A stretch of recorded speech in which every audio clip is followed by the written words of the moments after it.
Good morning, everybody. Good morning, everyone. Welcome back to my channel. My name is Kris. This is Wizard Way, and welcome back to Hobbit Hump Day. Today we will be reading more of J.R.R. Tolkien's The Hobbit, and connecting it to any other lore that we've read from the Silmarillion thus far, as well as to popular adaptations, so the Peter Jackson movies, as well as the new Lord of the Rings of Power TV series that's coming out. So excited. Today we'll be doing chapters 13 through 16. So we're actually doing 4 chapters today. The next stint of the book is a bit more rapid fire. There's a lot going on. So we're going to be doing, let's see, chapter 13 is Not at Home. And then Fire and Water, The Gathering of the Clouds, and A Thief in the Night. Ooh, okay. Good morning, Soulless Astronaut. Welcome! And welcome everybody who happens to be over on TikTok. If you guys want to help me out, please head to the link in my bio and go on over to my YouTube channel. I need minutes watched over there, so if you guys really want to listen to me read, have me on in the background, whatever, it would be great if you could do that from YouTube. I would really appreciate it. So, I love you guys. Thank you. Hope everyone's having a good morning. Welcome back once again. And first of all, before we get started, I want to thank everybody sincerely for purchasing merch, because the support has been bonkers. Can I just say? My Pride Month merch has been doing so well, and along with Dawn Marshall 72's Pride Month merch, which I'm also getting a cut of, y'all are really helping me fund my top surgery, and I'm astounded. I'm really, like, super grateful and humbled by the support, and thank you guys so much. Thank you. I don't know what else to say about it. I'm just really grateful. So, the link is still live. Final note on that is that there is a promo code now. So if you didn't see that video over on TikTok, there is a promo code. It is Eowyn. So EOWYN. Eowyn. If you use that in checkout, it's 15% off. So if you haven't bought merch and you were thinking about buying merch, save some money and get some merch. But I'm just so grateful to you guys. I am going to, after we live stream today, I'm going to be calling to set up my first consultation. I don't plan on getting top surgery anytime like super soon, but I think I'd really like to do it in like the latter part of the year. This gives me a few months to try and trim down as well. I want to make it a priority to lose a little weight before the surgery, because typically with top surgery, for anybody who is not familiar with this procedure, it's basically a double mastectomy. But top surgery, they try to give you a chest that is either masculine or whatever your desired flavor of non-binary means to you. So this means that they do leave some tissue behind, unless you request them to go full-blown flat. In which case, as long as you do some push-ups and stuff, you can build up your pec muscles and actually have some muscle there. But most people's chests, most masculine-leaning chests, naturally have a little bit of padding still there. So it's a fine art for the surgeons. This is why a lot of people consider it plastic surgery instead of just gender reaffirming surgery. Gender affirming surgery. It's both. So, yeah, but when they do that, they try to make your chest fit your existing body, and right now I'm a bit on the pudgy side. So I'm honestly, like, with BMI, because I'm so short, my BMI is like borderline morbid obesity. Like, it's bonkers. I know I carry it well, especially on video where you only see me from here up, But yeah, so in order to have the top surgery be a bit more slim, I need to slim before the surgery.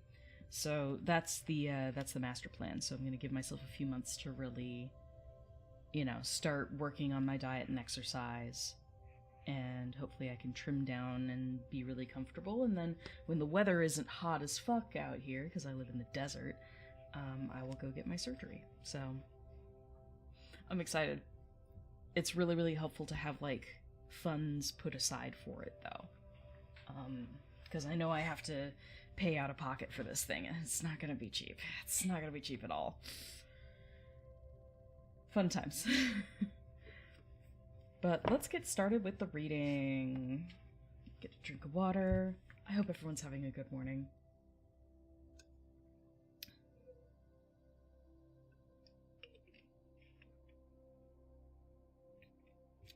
It does change, but it means that it might shift in a way that's undesirable. So typically when you're getting top surgery, they want you to be in a relatively stable state, whatever that means. It can mean being larger, it can mean being slimmer, and especially if you're going on hormones, which I am not. If you go on hormones like testosterone, they want you to, like, if you plan on taking testosterone, they want you to have been on T for a year before getting top surgery, because especially with testosterone, it changes everything about your physiology. Like, testosterone changes how your body does everything. It's a system-wide reset. And so, it redistributes where your fat goes in your body. So if you plan on getting top surgery, they want you to have been on T for at least a year, so that your body isn't still moving stuff around in a way that might undo some of the results of your surgery. Does that make sense? Hey, Birdman. So yeah, it's kind of it's a combination of things, but things will shift if your weight shifts after the surgery. So they want you to be stable, not actively trying to gain or lose weight. Because again, your body might not put it where you want it to go. As is always the case. I mean, just like I know chested individuals will understand this. But when you gain weight, like, you're always hoping, oh, hopefully it won't go to my thighs, or hopefully it won't go to my belly. If it would just go to my boobs, that'd be great if you want a larger chest.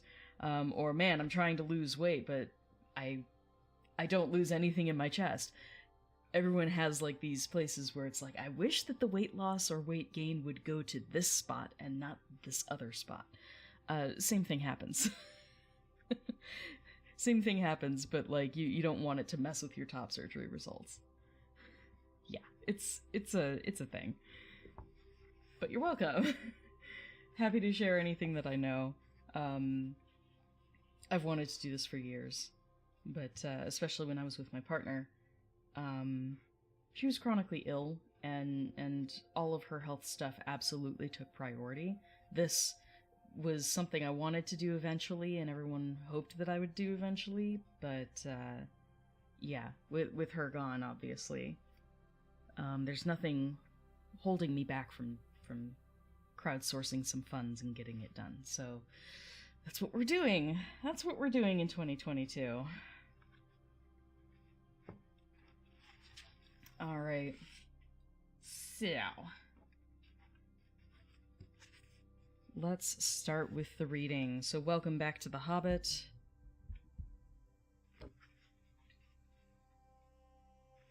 Let's see, where did we leave off? I love how I always manage to forget.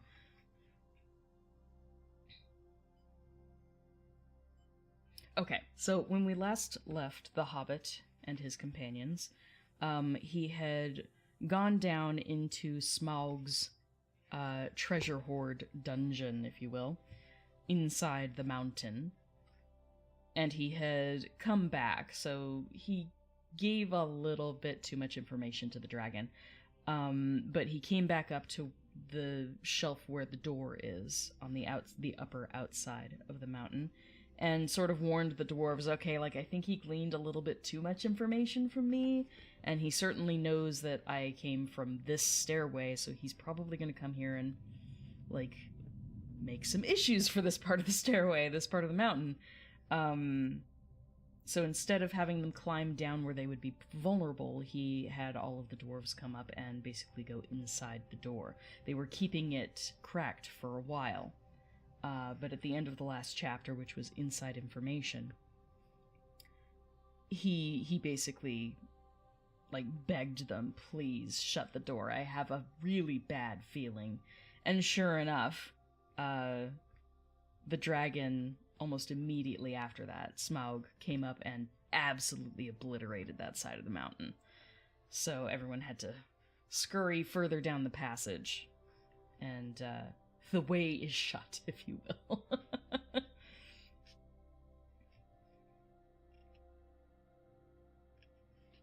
So yeah, Smaug was spitting out some barbs and threatening everyone, you know, you come back out again, I'll show you who's king of the mountain. Yeah. Let's see. They shall... he's talking about Lake. Says, I don't know your smell, but if you are not one of those men of the lake, you had their help. They shall see me and remember who is the real king under the mountain. And he rises and flies away south toward the running river. So, drama's about to go down in Lake Town.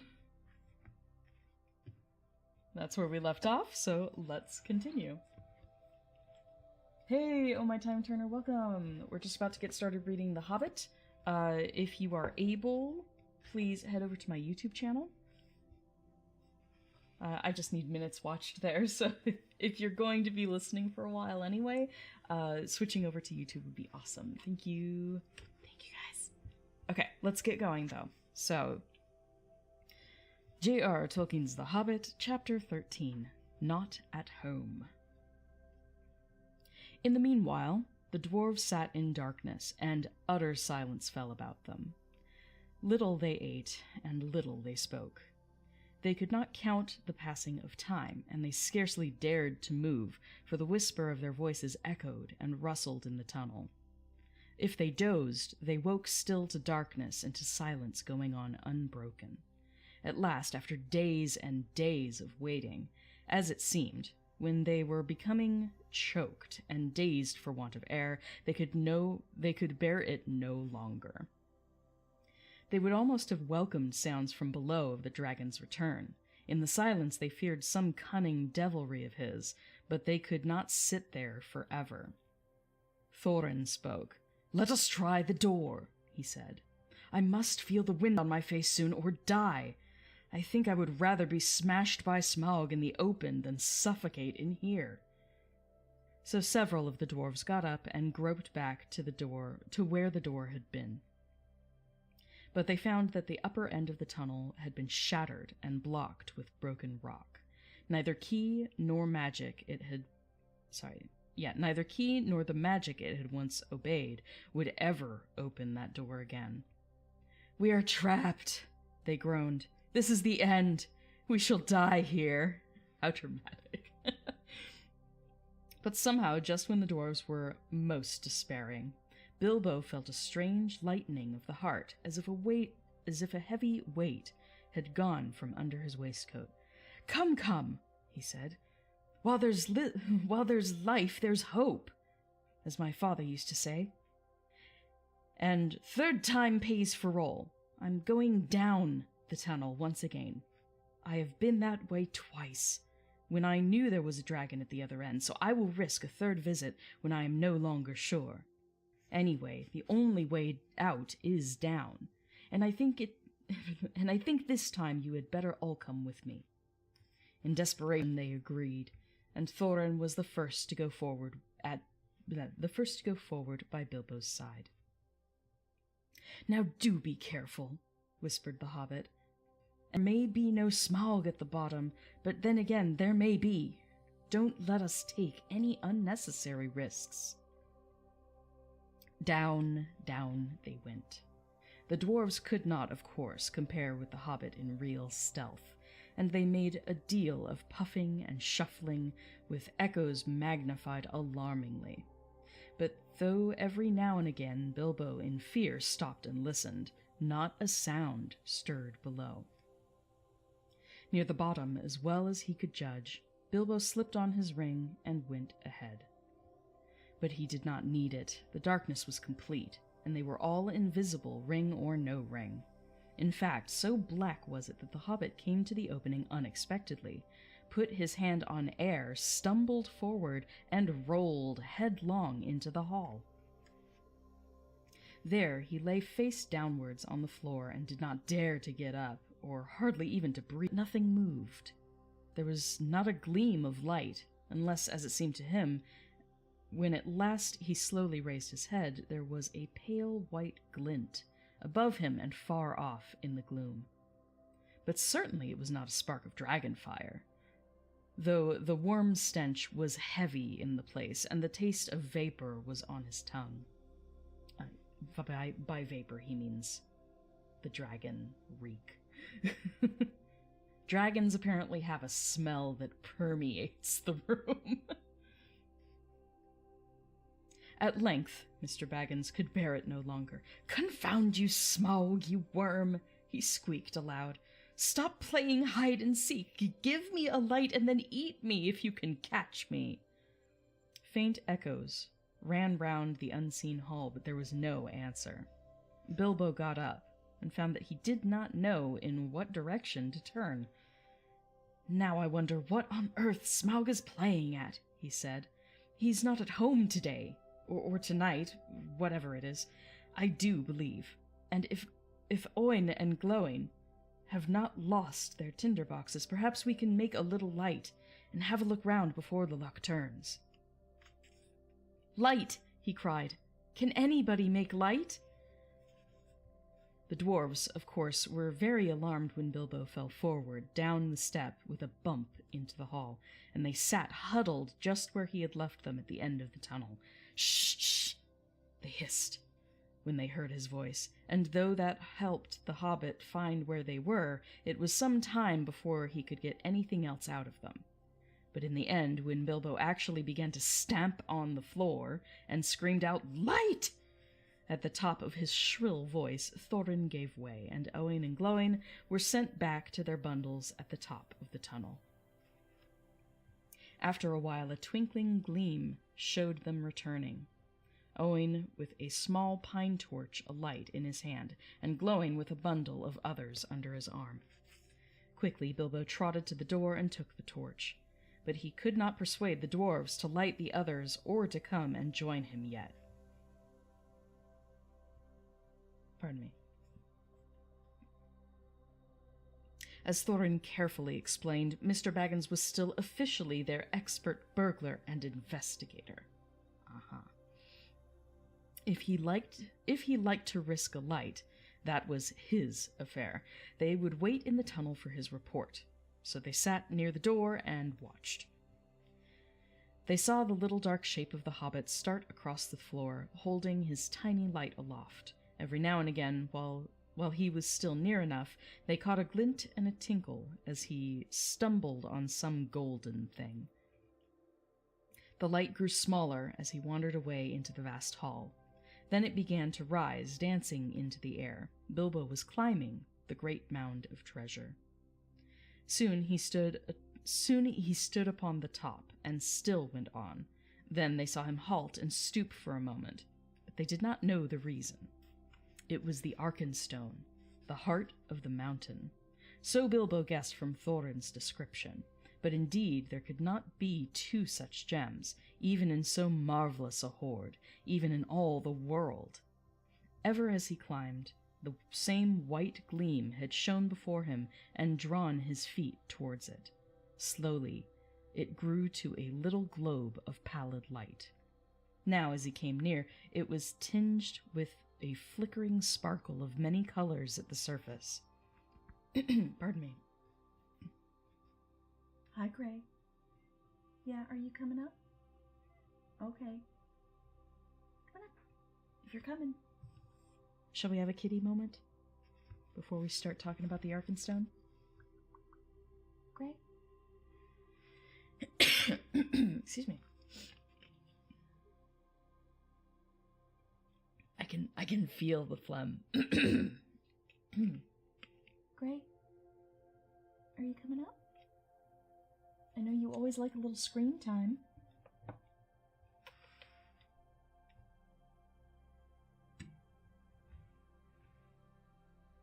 Great.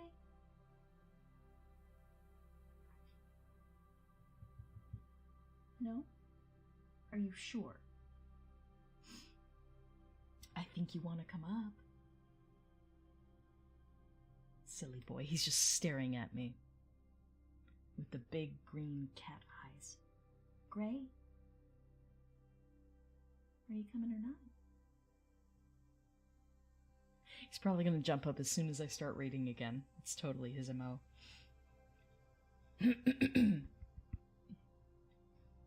Yeah, the kings of drama. Good lord, there's so much drama in this book.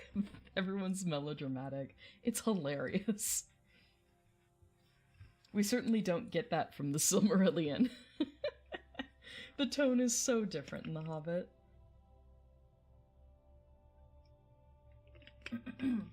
Oh, okay, he's flopped. I guess he's not coming up. Let's continue then.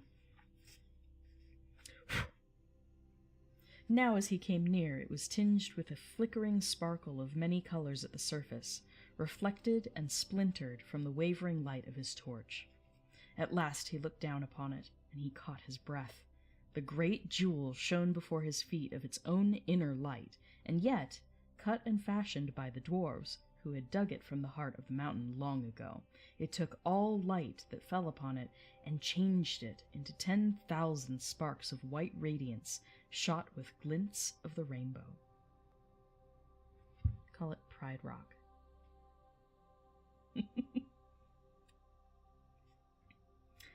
Suddenly Bilbo's arm went towards it, drawn by its enchantment. His small hand would not close about it, for it was a large and heavy gem, but he lifted it, shut his eyes, and put it in his deepest pocket. He'd have such a bulge. Now I am a burglar indeed, thought he, but I suppose I must tell the dwarves about it sometime. They did say I could pick and choose my own share, and I think I would choose this if they took all the rest. All the same, he had an uncomfortable feeling that the picking and choosing had not really been meant to include this marvelous gem, and that trouble would yet come of it. Now he went on again.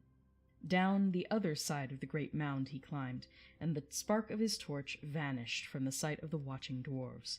But soon they saw it far away in the distance again. Bilbo was crossing the floor of the hall.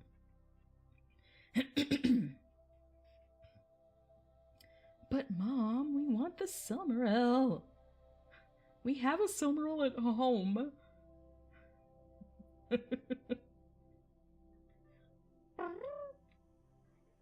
Here he is. Hi, Gray. He has arrived. Here, I'm even putting my bookmark in the book. You want to come up?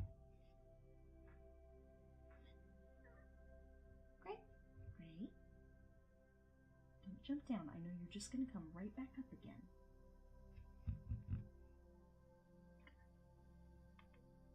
What? Hi.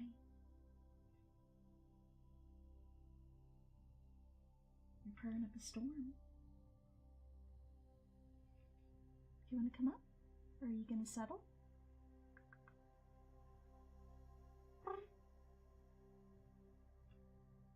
Cat butt. You guys get a nice healthy dose of cat butt. Wow, he really blends, doesn't he? Hey, Gray. Are you coming over? Or did you just want scritches? I think he just wants scritches. So this is my cat, Gray. I know you guys can't see it over on TikTok, but it's My boy. He's my big gray boy. Hi. Aw, Nuzzles. He's such a sweetheart. I know, we didn't get our morning cuddle. He was late. He was late coming into the bedroom, so I started streaming before we got our morning cuddle in. You feeling neglected? Huh?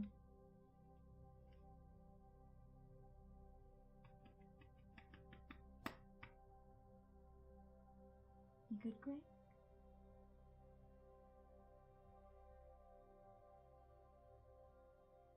Are you gonna get comfortable? I'm just waiting for him to make up his mind. Hey, what are you doing? You're super sweet, Gray, but I need to keep reading.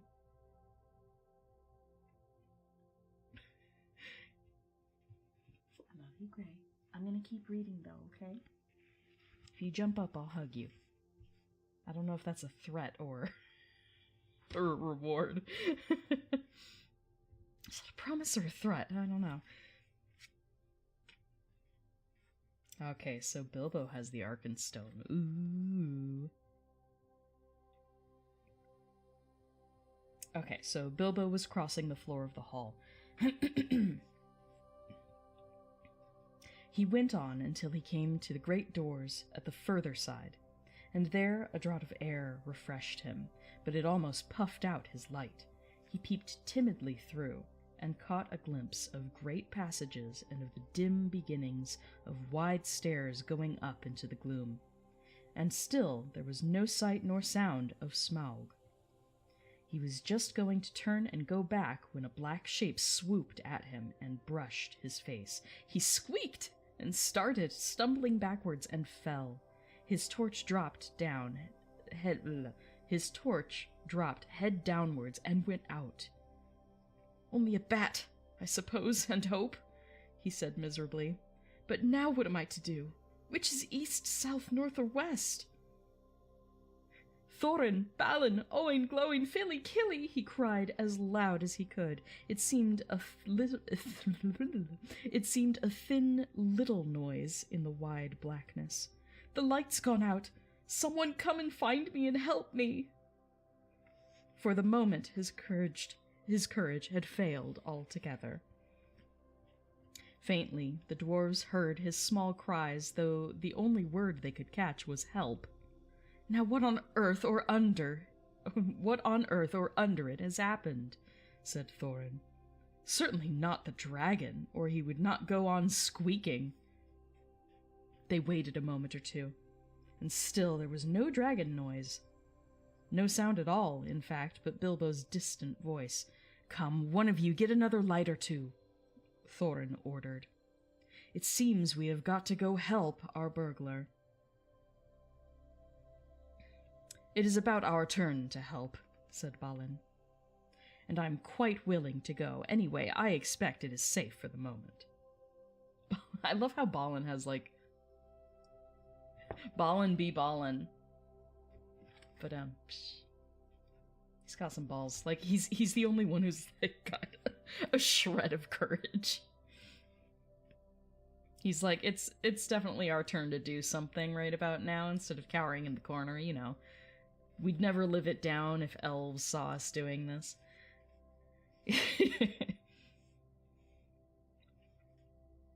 Okay.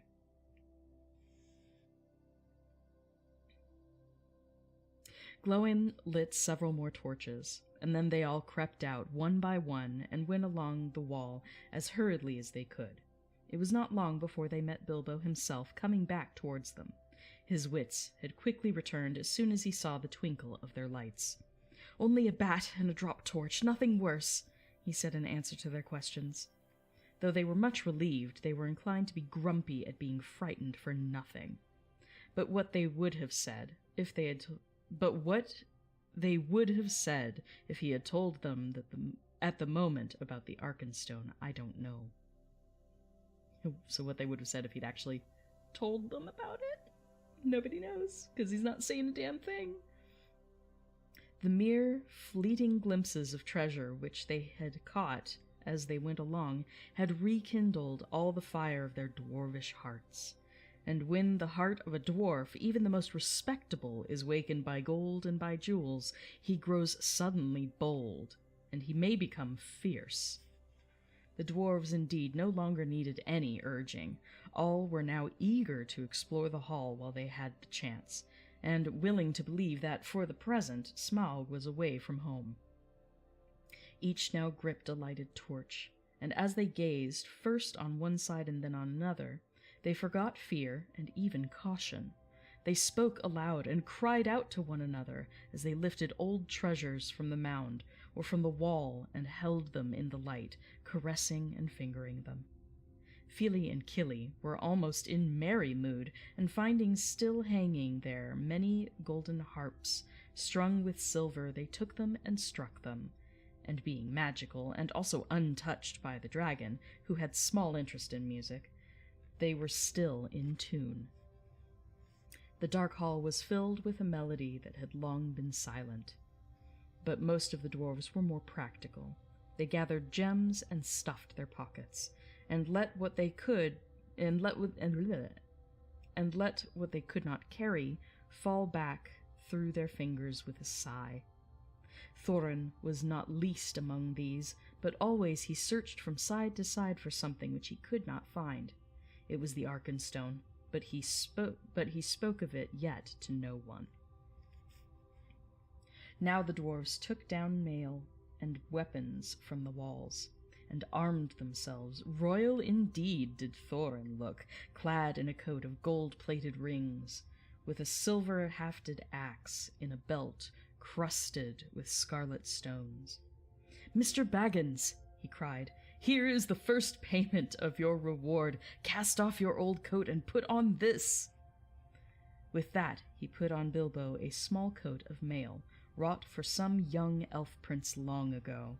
It was of silver steel, which the elves call mithril, and with it went a belt of pearls and crystals, a light hem of figured leather strengthened beneath with hoops of steel, and studded about the brim with white gems, was set upon the hobbit's head. So he has a tiny little helm, and his mithril coat now, which is also belted.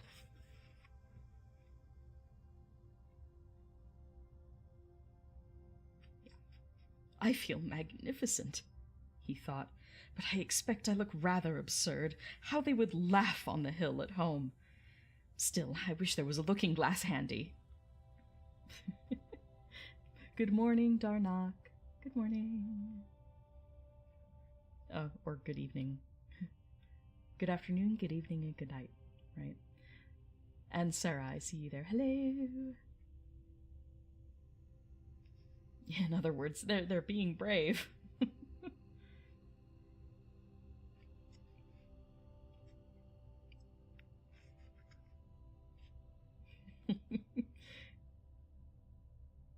I love how Bilbo just has like a tiny preening moment here where he's just like, I must look like absolutely ridiculous, but I still kind of wish I could see, the look. Do a little turn on the catwalk, if you will. All the same, Mr. Baggins kept his head more clear of the bewitchment of the horde than the dwarves did. Long before the dwarves were tired of examining the treasures, he became weary of it, and sat on the floor, and he began to wonder nervously what the end of it all would be. I would give a good many of these precious goblets, he thought, for a drink of something cheering out of one of Beorn's wooden bowls. "Thorin," he cried aloud, what next?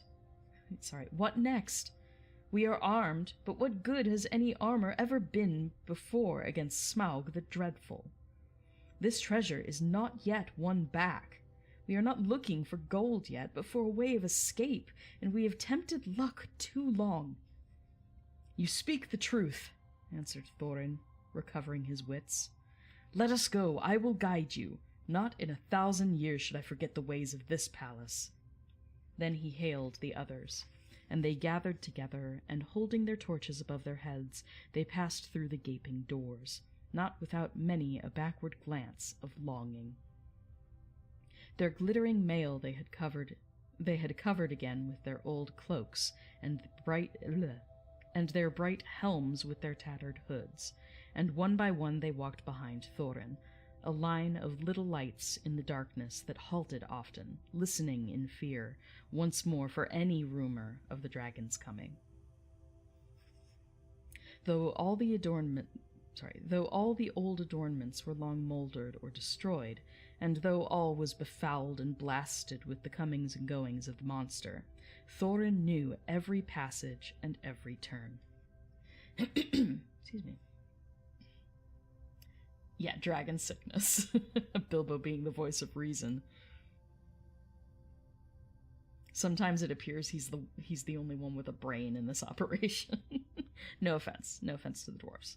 They just have different priorities, that's all. Where was I? Alright, Thorin knew every passage and every turn. They climbed long stairs, and turned and went down wide, echoing ways, and turned again and climbed yet more stairs, and yet more stairs again. These were smooth, cut out of the living rock, broad and fair, and up the dwarves went, and they met no sign of any living thing, only furtive shadows that fled from the approach of their torches fluttering in the draughts. The steps were not made all the same for hobbit legs, and Bilbo was just feeling that he could go on no longer, when suddenly the roof sprang high and far beyond the reach of their torchlight.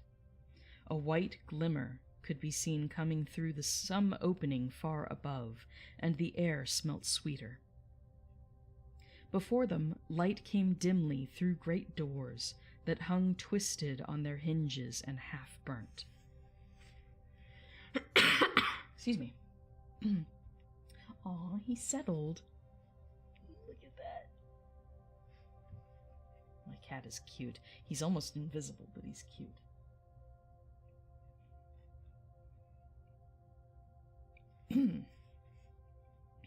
This is the great chamber of Thror, said Thorin, the hall of feasting and of council. Not far off now is the front gate. They passed through the ruined chamber. Tables were rotting there. Chairs and benches were lying there overturned, charred and decaying. Skulls and bones were upon the floor among flagons, and bowls and broken drinking horns and dust.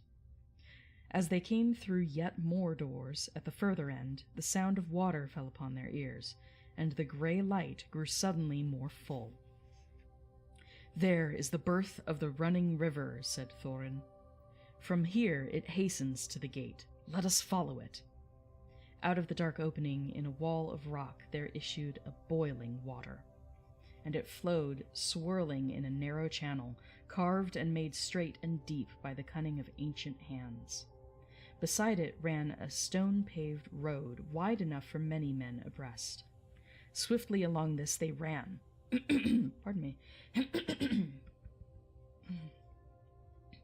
Swiftly along... Hold on a sec.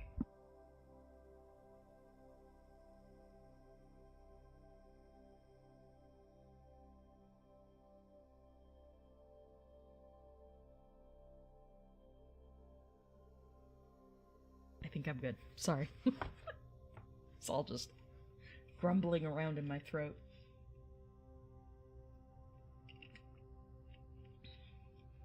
Hydration, yay. Yeah, more doors? More doors? More doors? But psh, well done.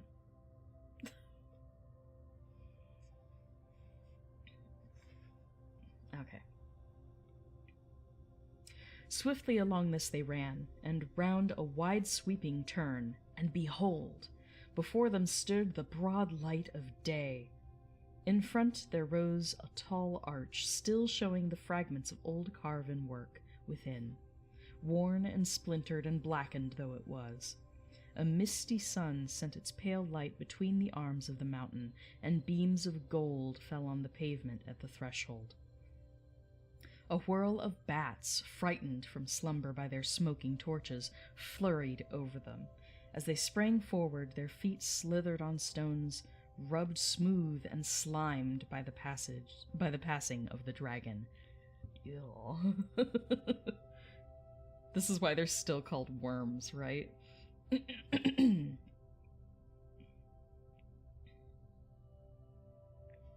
Now before them, the water fell noisily outward and foamed down towards the valley.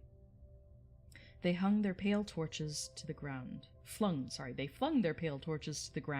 and stood gazing out with dazzled eyes. They were come to the front gate, and were looking out upon Dale.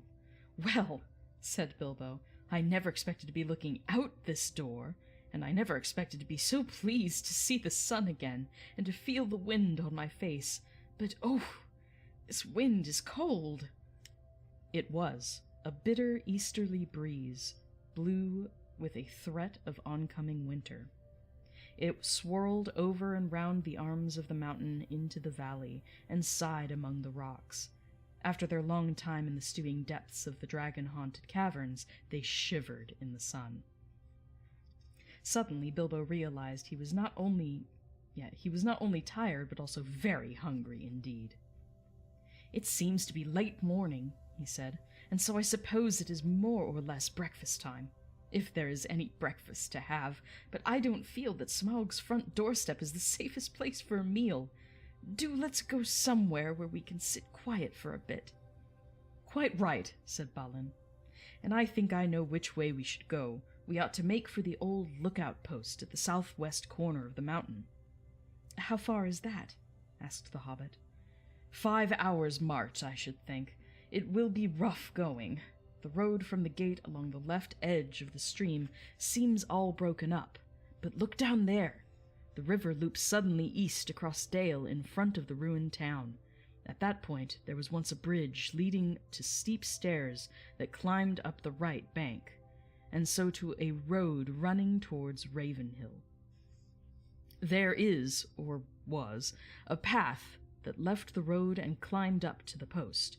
A hard climb, too, even if the old steps are still there. "Dear me," grumbled the hobbit, "more walking and more climbing without breakfast.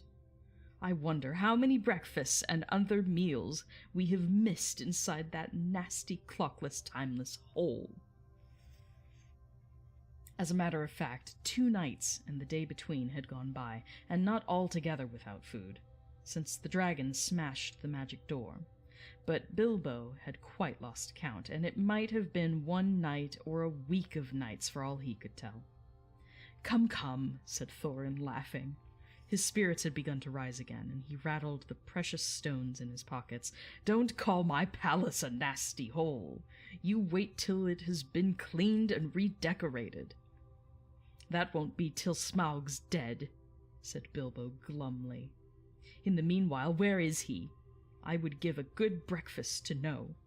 I hope he's not up on the mountain looking down at us." That idea disturbed the dwarves mightily, and they quickly decided that Bilbo and Balin were right. "We must move away from here," said Dori. "I feel as if eyes were on the back of my head." "It's a cold and lonesome place," said Bombur. "There may be drink, but I see no sign of food. A dragon would always be hungry in such parts." Come on," cried the others. Let us follow Balin's path." Under the rocky wall to the right there was no path, so on they trudged among the stones on the left side of the river. And the emptiness and desolation soon sobered even Thorin again. The bridge that Balin had spoken of they found long fallen, and most of its stones were now only boulders in the shallow, noisy stream. But they forded the water without much difficulty, and they found the ancient steps and climbed the high bank. After going a short way, they struck the old road, and before long came to a deep dell sheltered among the rocks. There they rested for a while, and had such a breakfast as they could, chiefly cram and water. If you want to know what cram is, I can only say that I don't know the recipe, but it is biscuitish. keeps good indefinitely, is supposed to be sustaining, and is certainly not entertaining, being in fact very uninteresting, except as a chewing exercise. It was made by the lakemen for long journeys. All of that about cram was in parentheses.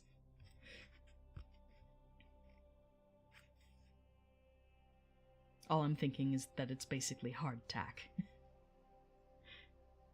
Adventure! What did I miss in chat?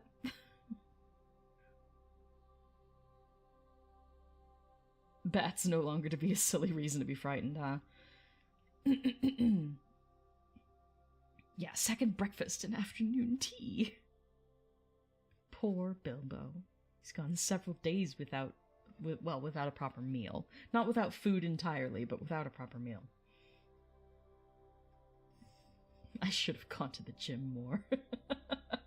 I mean, like, that's a mood, though, for all of us. Adventure and full of a took. Why did you want to go on an adventure? Be a respectable hobbit. His tookishness is very fleeting. That is totally accurate. He has these moments where he's like, ah, yes, the tookish part of me. The tookish part of him. But then, like, two paragraphs later, he's back to being his normal Bilbo.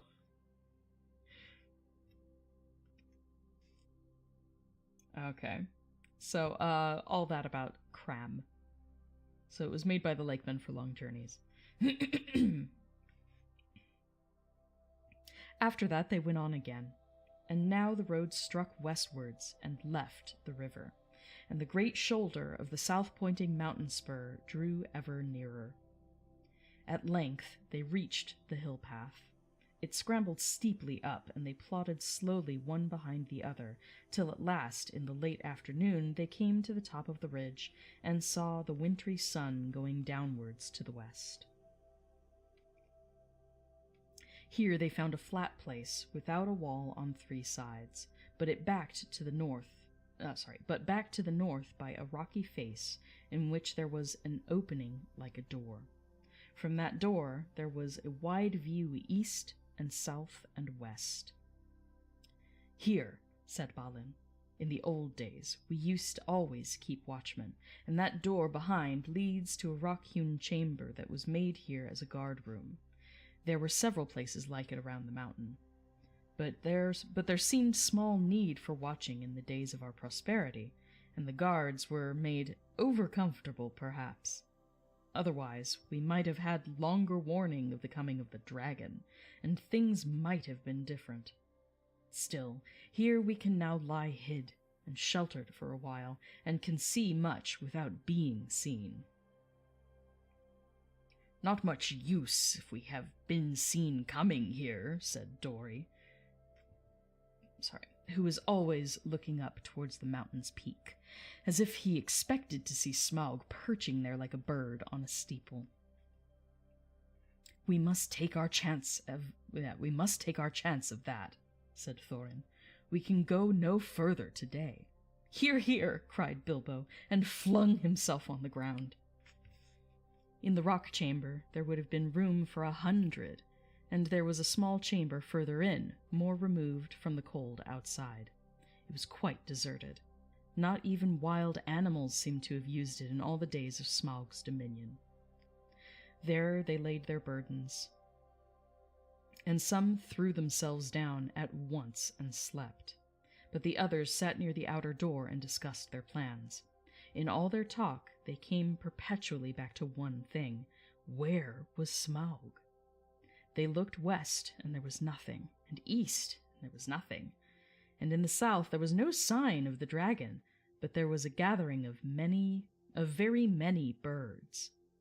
At that they gazed and wondered, but they were no nearer understanding it when the first cold stars came out. Thus ends chapter 13. Let me get another drink and we'll continue onwards. I know, it's such a heartrending tale of Bilbo's stomach, isn't it? Hey, it's Durin's Day. Bye. Thank you for being here for a bit. Sorry, I totally wasn't looking over at my TikTok stream. Just finished chapter 13. We're moving on to chapter 14 of The Hobbit.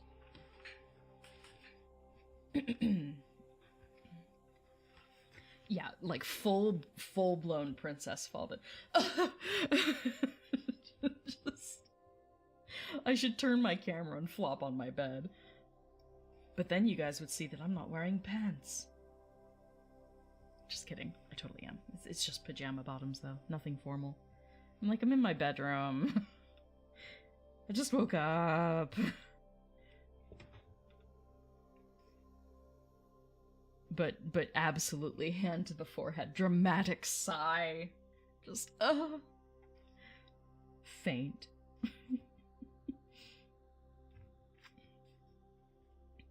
I always sort of picture the dwarves just being like, ugh, and then the ones that just lie down and go to sleep immediately. Like, screw the packs.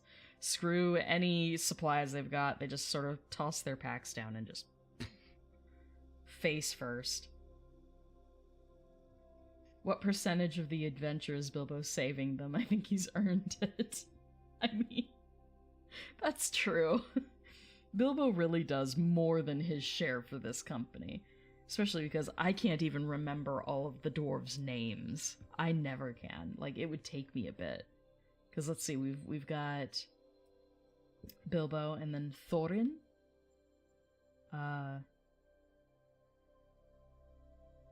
Ori, Nori, Owain, Glowing. Was there a Dory as well? Dory? Beaver, Bofer, Bomber. Balin.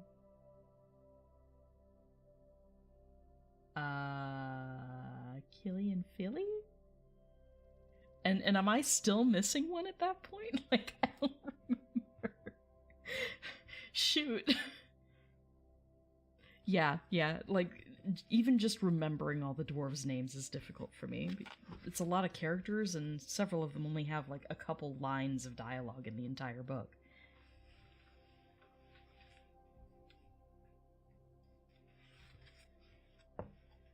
Yeah, I think it's Ori, Dory, and Nori.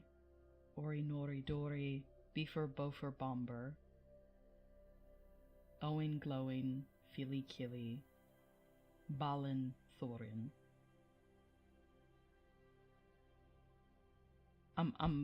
I didn't say Dwalin. No. See? 13 of the 14. I thought I only got to 12, so yeah, I didn't say Dwalin. There's only like 5 major characters, yeah. I mean, we get a lot more of Fili and Killy in the movies, for sure. But let's see. I mean, really, it's mostly Thorin, Balin, Gandalf, Bilbo, Beorn. But no, of the dwarves, I mean, the one who gets talked about the most is Bombor, and it's just because he's fat. And I'm like, rude.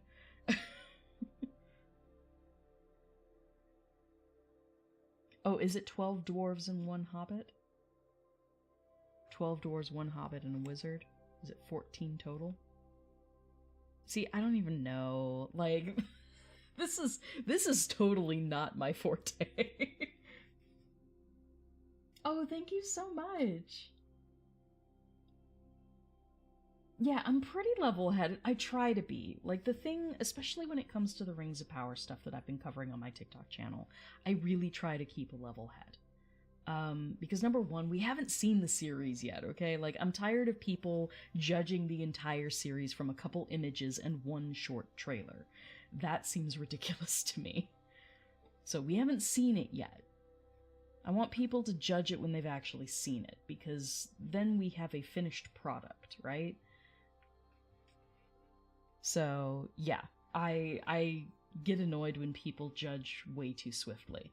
But I want people to feel validated in having their concerns, because a lot of people have legitimate concerns that aren't rooted in anything malicious. Now, people being racist assholes are being racist assholes, and I have no problem, no qualms in calling them out. And I know that we're going to have a lot of homophobic stuff if there happens to end up being anything between Celebrimbor and Onatar, which, me as a queer person, I am hoping for. I hope it happens. But for other people, I understand that, you know, it's going to be outside the comfort zone, but don't be an asshole about it. I mean, for fuck's sake, Queer as Folk came out how many years ago at this point? Like, Queer as Folk came out in... Wasn't that the early thousands? Mid-thousands? Like 2004, 2005, wasn't it? Am I on crack?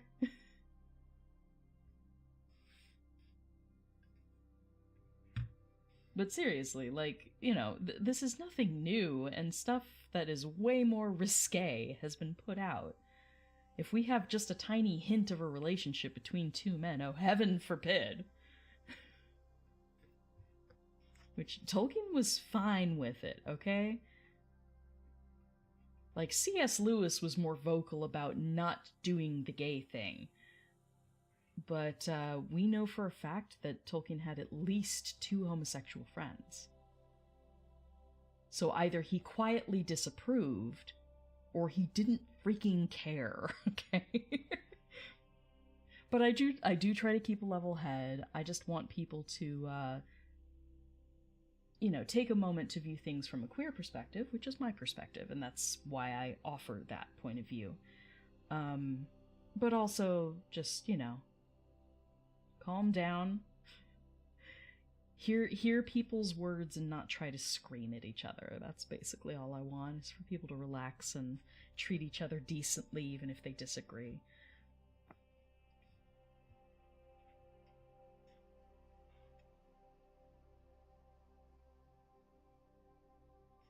Okay. One more drink and let's get going. Okay, Thorin, Filikili, Dwalin, Balin. Yeah, I forgot Dwalin for sure. Owen, Glowin, Dori, Nori, Ori. Yeah, Ori, Nori, Dori. Beaver, Bofer, Bombor. Okay, so the only one I missed was Dwalin. I'm actually really proud of myself. That was pretty good. That's not bad. Well done. Good job, Kris.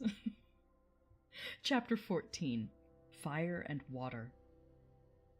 Now, if you wish, like the dwarves, to hear news of Smaug, you must go back again to the evening when he smashed the door, and flew off in rage 2 days before. The men of the lake town Esgaroth were mostly indoors, for the breeze was from the black east and chill. But a few were walking on the quays and watching, as they were fond of doing, the stars shine out from the smooth patches of the lake as they opened in the sky. That would be really pretty, gotta say. From their town, the lonely mountain was mostly screened by the low hills at the far end of the lake, through a gap in which the running river came down from the north. Only its high peak could they see in clear weather, and they looked seldom at it, for it was ominous and drear even in the light of morning. Now it was lost and gone, blotted in the dark. Suddenly it flickered back to view. A brief glow touched it and faded. "Look," said one, "the lights again! Last night the watchman saw them start and fade from midnight until dawn. Something is happening up there." "Perhaps the king under the mountain is forging gold," said another. "It is long since he went north. It is time the songs began to prove themselves again." "Which king?" said another with a grim voice. "As like as not it is the marauding fire of the dragon, the only king under the mountain we have ever known." "You are always foreboding gloomy things," said the others. "Anything from floods to poisoned fish. Think of something cheerful." Then suddenly a great light appeared in the low place in the hills, and the northern end of the lake turned golden. "The king beneath the mountain!" they shouted. His wealth is like the sun, his silver like a fountain, his rivers golden run. The river is running gold from the mountain, they cried, and everywhere windows were opening and feet were hurrying. There was once more a tremendous excitement and enthusiasm. But the grim-voiced fellow ran hotfoot to the master. "The dragon is coming, or I am a fool," he cried. "Cut the bridges! To arms! To arms!" Then warning trumpets were suddenly sounded and echoed along the rocky shores. The cheering stopped, and the joy was quickly turned to dread. So it was that the dragon did not find them quite unprepared. Before long, so great was his speed, they could see him as a spark of fire rushing towards them and growing ever huger and more bright. And not the most foolish doubted that the prophecies had gone rather wrong. Still, they had little time. Every vessel in the town was filled with water, every warrior was armed, every arrow and dart was ready, and the bridge to the land was thrown down and destroyed, before the roar of Smaug's terrible approach grew loud, and the lake rippled red as fire beneath the awful beating of his wings. Amid shrieks and wailing, and the shouts of men, he came over them, swept towards the bridges, and was foiled. The bridge was gone, and his enemies were on an island in deep water, too deep and dark and cool for his liking. If he plunged into it, a vapor and a steam would arise, enough to cover all the land with a mist for days. But the lake was mightier than he. It would quench him before he could pass through.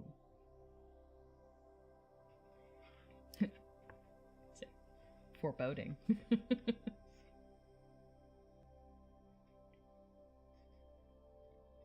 Well, foreboding and foreshadowing, both. Roaring, he swept back over the town. A hail of dark arrows leapt up and snapped and rattled on his scales and jewels, and their shafts fell back kindled by his breath, burning and hissing into the lake. No fireworks you ever imagined equaled the sights that night. At the twanging of the bows and the shrilling of the trumpets, the dragon's wrath blazed to its height, till he was blind and mad with it. No one had dared to give battle to him for many an age, nor would they have dared now if it had not been for the grim-voiced man. Bard was his name, who ran to and fro cheering on the archers and urging the master to order them to fight to the last arrow. Fire leaped from the dragon's jaws. He circled for a while high in the air above them, lighting all the lake. The trees by the shores shone like copper and like blood, with leaping shadows of dense black at their feet. Then down he swooped straight through the arrow storm, reckless in his rage, taking no heed to turn his scaly sides towards his foes, seeking only to set their town ablaze. Fire leaped from thatched roofs and wooden beam ends as he hurtled down and passed and round again, though all had been drenched with water before he came. Once more water was flung by 100 hands wherever a spark appeared. Back swirled the dragon. A sweep of his tail, and the roof of the great house crumbled and smashed down. Flames unquenchable sprang high into the night. Another swoop, and another house, and then another sprang afire and fell. And still no arrow hindered Smaug or hurt him more than a fly from the marshes. Already men were jumping into the water on every side. Women and children were being huddled into laden boats in the market pool. Weapons were flung down. There was mourning and weeping, where but a little time ago old songs of mirth had come and been sung by the dwarves. About the dwarves. Now men cursed their names. The master himself was turning to his great gilded boat, hoping to row away in the confusion and save himself. Soon all the town would be deserted and burned down to the surface of the lake. That was the dragon's hope. They could all get into boats for all he cared. He could have fine sport hunting them, or they could stop till they starved. Let them try to get to land, and he would be ready. Soon he would set all the shoreland woods ablaze and wither every field and pasture. Just now he was enjoying the sport of town baiting more than he had enjoyed anything for years. But there was still a company of archers that held their ground among the burning houses. Their captain was Bard, grim-voiced and grim-faced, whose friends had accused him of prophesying floods and poisoned fish, though they knew his worth and courage. He was a descendant in long line of Girion, Lord of Dale, whose wife and child had escaped down the running river from the ruin long ago. Now he shot with a great yew bow till all his arrows but one were spent. The flames were near him. His companions were leaving him. He bent his bow for the last time. Suddenly, out of the dark, something fluttered to his shoulder. He started, but it was only an old thrush. Unafraid, it perched by his ear and brought him news. Marveling, he found he could understand its tongue, for he was of the race of Dale. "Wait, wait," it said to him. "The moon is rising. Look for the hollow of the left breast as it flies and turns above you." And while Bard paused in wonder, it told him of tidings up the mountain, and of all that it had heard. Then Bard drew his bowstring to his ear. The dragon was circling back, flying low, and as he came, the moon rose above the eastern shore and silvered its great wings. "Arrow," said the bowman, "Black Arrow, I have saved you to the last. You have never failed me, and always I have recovered you.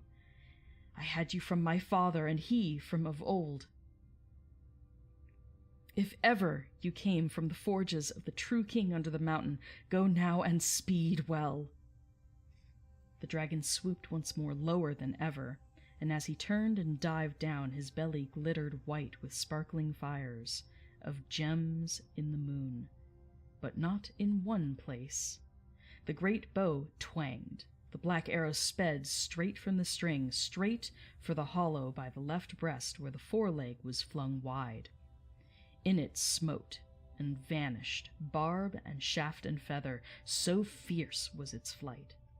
With a shriek that deafened men, felled trees, and split stone, Smaug shot spouting into the air, turned over, and crashed down from on high in ruin.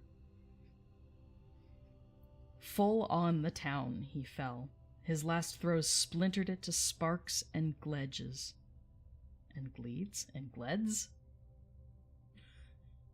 I don't know that word. Splintered it to sparks and glades. The lake roared in. A vast steam leapt up, white in the sudden dark under the moon. There was a hiss, a gushing whirl, and then silence. And that was the end of Smaug and Esgaroth, but not of Bard. Ba-ba-bum. Ding dong, the dragon's dead.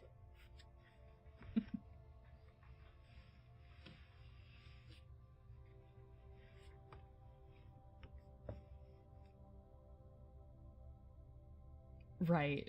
Yeah, back in my day, the dwarves were kings under the mountain. That dragon was the thief, spoke the Lake Town crazy great grandfathers. Yeah. Excuse me. Accurate. Yeah, I don't know. Gandalf has some pretty cool fireworks, though. I love that they gave one of those fireworks the look of Smaug. Nonsense. Has been a dragon in these parts for 1,000 years, says Bilbo before being slammed down.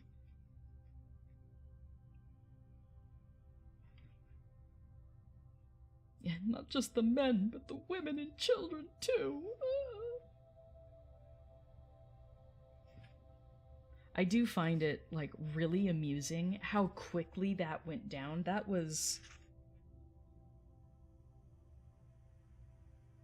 what, like, 4 pages? The entire conflict. The entire conflict was 3.5 pages long. That's it. And how long did we spend on that in the films? Come on, PJ. I don't just blame Peter Jackson, though. That was a mess with a bunch of different studios all pulling in different directions. What a hot mess the Hobbit films are. Yeah, I love that the movie made this arrow a harpoon. Well, it had to be bigger. It had to be grander. It had to leave an impression. Instead of it simply being, like, a bird, because it's always the birds that do the main, you know, the main act, right?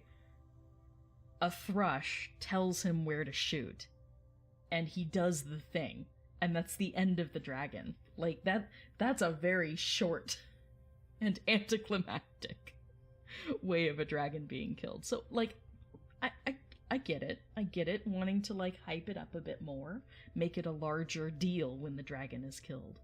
But, you're right, we got Lee Pace, so we forgive them. And I won't get too into depth with it, but that's one of the things that bugs me so much about the casting choice for Celebrimbor in the Rings of Power TV show. Because Charles Edwards is a fantastic actor. Like, I really want to emphasize how overqualified he is for this show. This guy's amazing. Award-winning, critically acclaimed, a fantastic stage actor. So, I mean, this guy knows how to act, and I have no doubt he'll deliver a great performance. But when you look at Thranduil, right, in the Hobbit films, Thranduil is at least 6,000 years old, okay? And he looks good. Dude looks like a lady, but dude looks fine, okay? Like, they still went with the androgynous feel that the Lord of the Rings movies had, and I approve of that. I don't mind that at all. It's one of my favorite features of Peter Jackson's elves. But, you know, Thranduil is a pretty old elf. He's not as old as Galadriel, probably. We don't know that for sure, because we don't know when exactly either of them were born. But, yeah, he looks great for his age. I absolutely agree.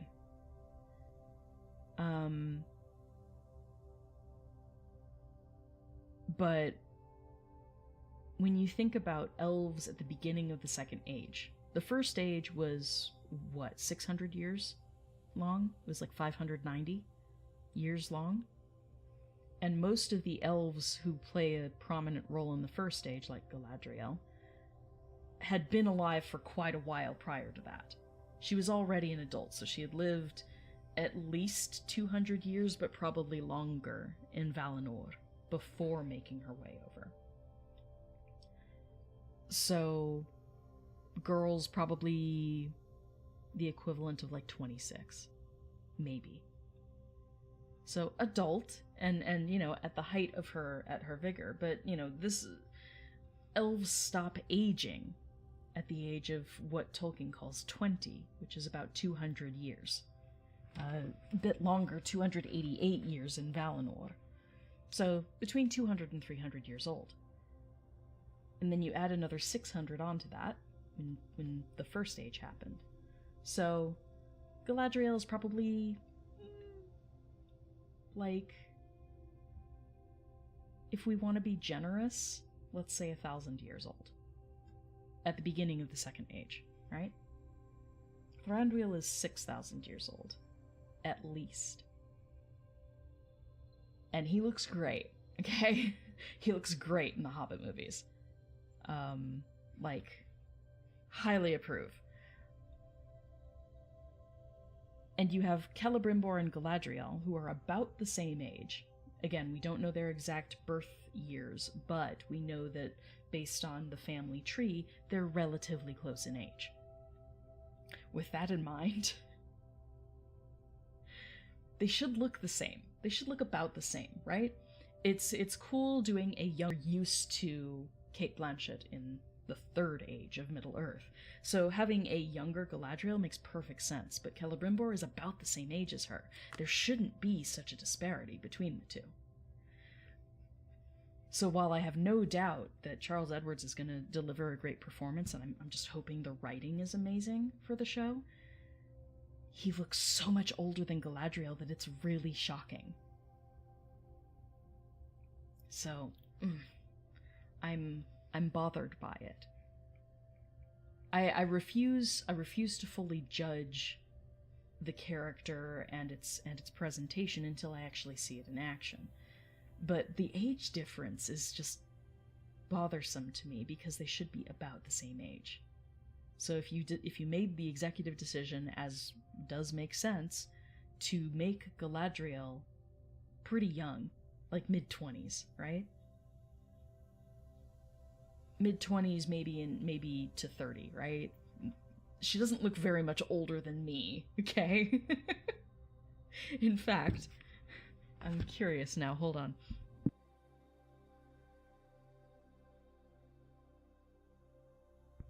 Sorry, I don't have an answer for that. Oh, okay, she doesn't know. I asked her what the birthday of Morfydd Clark was. I can look it up really quickly, though. Let's look it up. Screw it.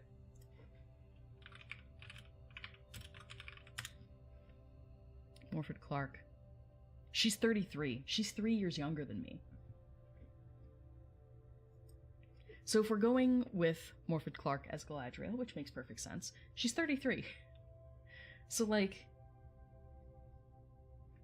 you could probably get away with someone who was pushing 40, but, like, 30s would probably be better if you wanted them to appear the same age. And they didn't even try.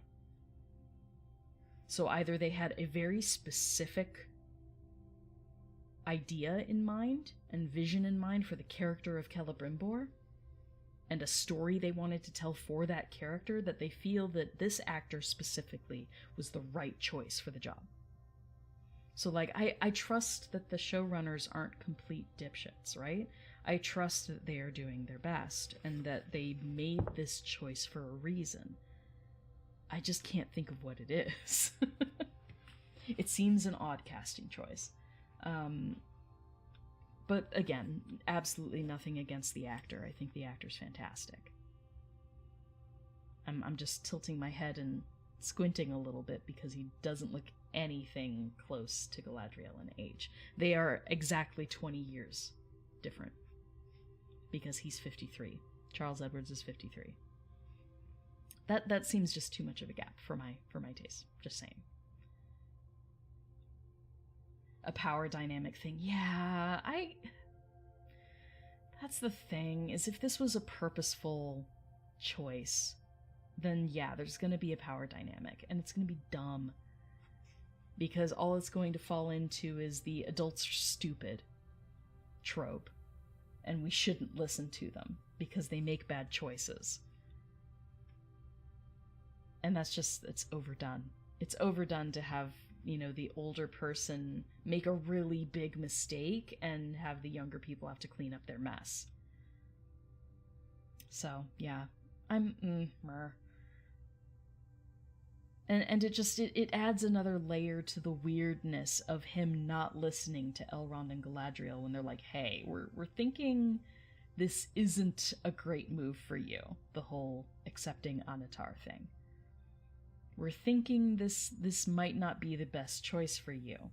It should have come from peers, not from people that he is automatically looking down on because of age. I mean, in general, elves aren't supposed to have a huge thing about age because they are relatively ageless beings. If you're going to live for 10,000 years, there's not going to be a huge, hierarchy structure in which, oh, well, those who are at 10,000 years are far more knowledgeable than those who are at 8,000 years. Like, even a few thousand years is not going to make that much of a difference. Either you're wise or you're stupid at that point. You've had time to develop. So, I understand maybe not listening to Elrond, okay? Because Elrond is like a freaking teenager at the beginning of the Second Age.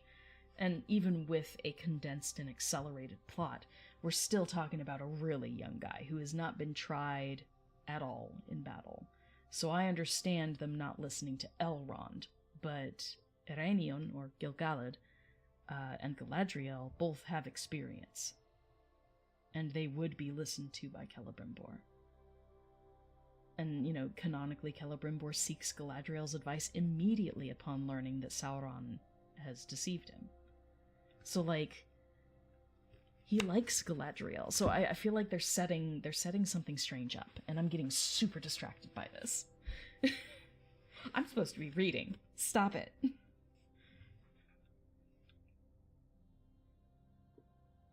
It'll be interesting to see how it plays out. I absolutely agree. We'll see. Ultimately, we will just see. We'll have to wait and see. But last thing I'll mention before we move on is that we did also, in addition to the promo image we got of Celebrimbor recently, they also labeled which of the promo posters was Celebrimbor, and it was the red-robed person with a scroll. The scroll that had Sindarin on it that I got to translate. It was an English mode that was made to look like the mode of Beleriand.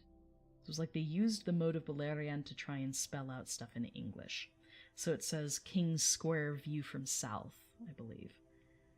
King's Square view from south, and then in the corner, really faintly, I feel very proud of myself for having seen this, in the corner, really faintly, is spelled out Eregion. So, yeah. It makes sense now that he's the one holding a scroll that has Eregion on it in the mode of Beleriand, because that would have been the mode that was used there, and he is the ruler in Eregion at the time. So, yay! But that outfit was a bit more impressive, so anybody who was complaining about how plain his outfit was in the promo image, the one in the promo poster was a bit more extravagant. Still not crazy, but I don't know. And I prefer Celebrimbor in reds. It's a fandom thing. Red is associated with the line of Feanor. It's just sort of a norm at this point. Yeah, Elrond's totally a bebe. He's just a little bebe. Tiny widow Elrond.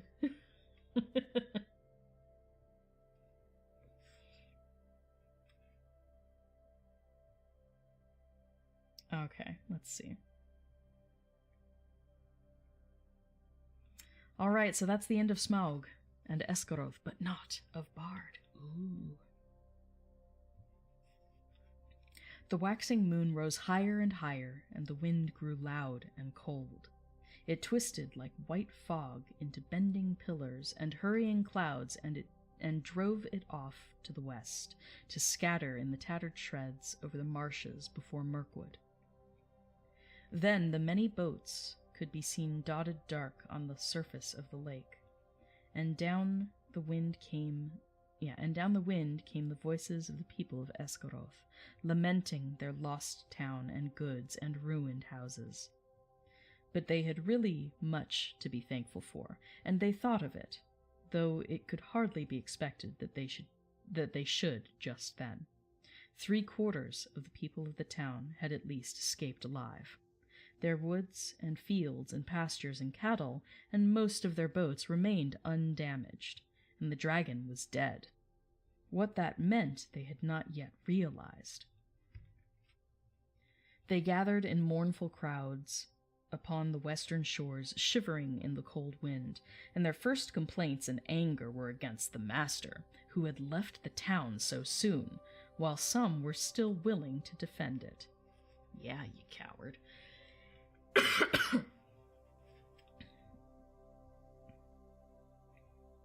He may have a good head for business, especially his own business, some murmured, but he is no good when anything serious happens. And they praised the courage of Bard in his last mighty shot. If only he had not been killed, they all said. We would make him king. Bard, the dragon shooter, of the line of Girion, alas that he is lost. And in the very midst of their talk, a tall figure stepped from the shadows. He was drenched with water. His black hair hung wet over his face and shoulders, and a fierce light was in his eyes. Bard is not lost, he cried. He dived from Esgaroth when the enemy was slain. I am Bard of the line of Girion. I am the slayer of the dragon. King Bard! King Bard! They shouted. But the master ground his chattering teeth. Girion was lord of Dale, not king of Esgaroth, he said. In the lake town we have always elected masters from among the old and wise, and have not endured the rule of a mere fighting men. Let King Bard go back to his own kingdom. Dale is now freed by his valor, and nothing hinders his return. And any that wish can go with him, if they prefer the cold stones under the shadow of the mountain to the green shores of the lake. The wise will stay here and hope to rebuild our town, and enjoy again in time its peace and riches. We will have King Bard, the people near at hand shouted in reply.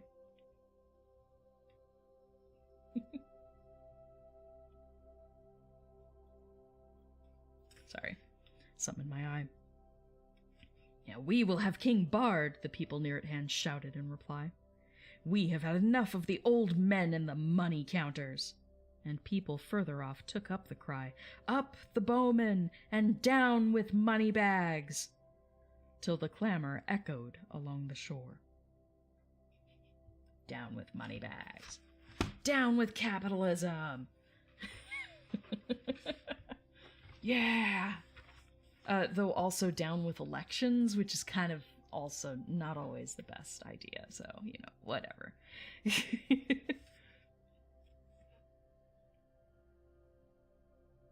Down with the money bags, till the clamor echoed along the shore. I am the last man to undervalue Bard the bowman, said the master warily, for Bard now stood close beside him.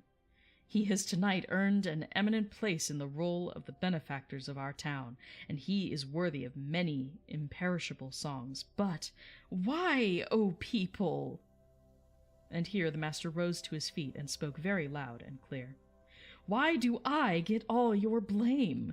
For what fault am I to be deposed? Who aroused the dragon from his slumber, I might ask? Who obtained of us rich gifts and ample help, and led us to believe that old songs could come true? Who played on our soft hearts and our pleasant fancies? What sort of gold have they sent down the river to reward us? Dragonfire and ruin! From whom should we claim the recompense of our damage and aid for our widows and orphans? As you see, the master had not got his position for nothing. The result of his words was that for the moment the people quite forgot their idea of a new king, and turned their angry thoughts towards Thorin and his company. Wild and bitter words were shouted from many sides, and some who had before sung the old songs loudest were now heard as loudly crying that the dwarves had stirred the dragon up against them deliberately. So, full 180. Fools, said Bard, why waste words and wrath on those unhappy creatures? Doubtless they perished first in fire before Smaug came to us. Then, even as he was speaking, the thought came into his heart of the fabled treasure of the mountain lying without guard or owner, and he suddenly fell silent. He thought of the master's words, and of Dale rebuilt, and filled with golden bells if he could but find the men. At length he spoke again. "This is no time for angry words, master, or for considering weighty plans of change. There is work to do. I serve you still, though after a while I may think again of your words and go north with any that will follow me." Then he strode off to help in the ordering of the camps and in the care of the sick and the wounded. But the master scowled at his back as he went, and remained sitting on the ground. He thought much, but said little, unless it was to call loudly for men to bring him fire and food. Now everywhere Bard went he found talk running like fire among the people concerning the vast treasure that was now unguarded. Men spoke of the recompense for all their harm that they would soon get from it, and wealth over and to spare with which to buy with which to buy rich things from the south, and it cheered them greatly in their plight. That was as well, for the night was bitter and miserable. Shelters could be contrived for few. The master had one, and there was little food. Even the master went short. Many took ill of wet and cold and sorrow that night, and afterwards died, who had escaped uninjured from the ruin of the town, and in the days that followed there was much sickness and great hunger. Meanwhile Bard took the lead, and ordered things as he wished, though always in the master's name, and he had a hard task to govern the people and direct the preparations for their protection and housing. Probably most of them would have perished in the winter that now hurried after autumn, if help had not been to hand.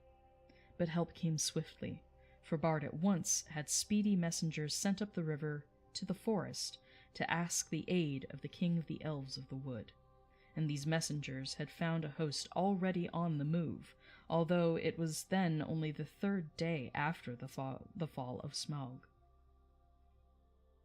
The Elven King had received news from his own messengers, and from the birds that loved his folk, and already knew much of what had happened.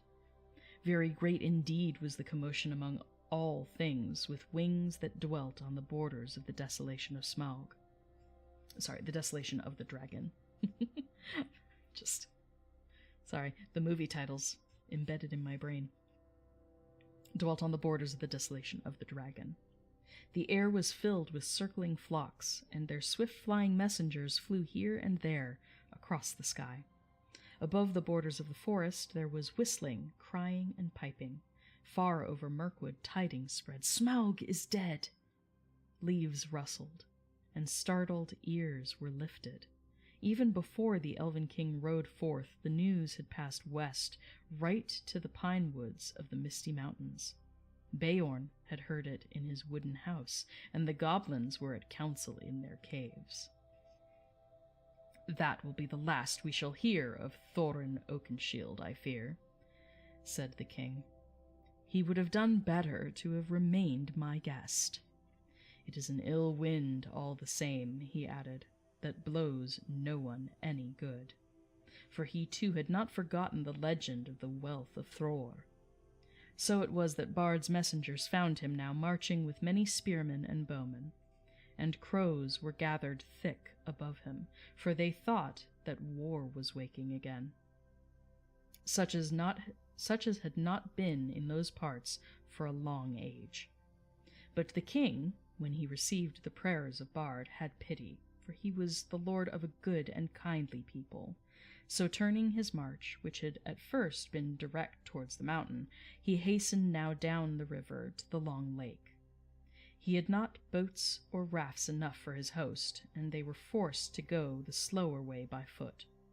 But great store of goods he sent ahead by water. Still, elves are light-footed, and though they were not in these days much used to the marches and the treacherous lands between the forest and the lake, their going was swift.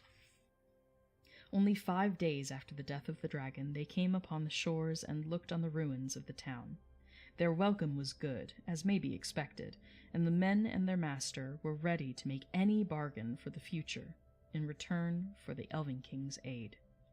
Their plans were soon made. With the women and the children and the old and unfit, the master remained behind. And with him were some men of crafts and many skilled elves. And they busied themselves felling trees and collecting the timber sent down from the forest. Then they set about raising many huts by the shore against the oncoming winter, and also under the master's direction they began the planning of a new town, designed more fair and large even than before, but not in the same place. They removed northward, higher up the shore, for ever after they had a dread of the water where the dragon lay. He would never again return to his golden bed, but was stretched cold as stone, twisted upon the floor of the shallows. There for ages his huge bones could be seen in calm weather amid the ruined piles of the old town. But few dared to cross the cursed spot, and none dared to dive into the shivering water or recover the precious stones that fell from his rotting carcass. Ugh. That's a good point, though. He had a bejeweled underbelly, right? But all the men of arms who were still able, and the most of the Elven King's array, got ready to march north to the mountain. It was thus that in 11 days from the ruin of the town, the head of their host passed the rock gates at the end of the lake and came into the desolate lands. And thus ends chapter 14. So 2 more chapters to go.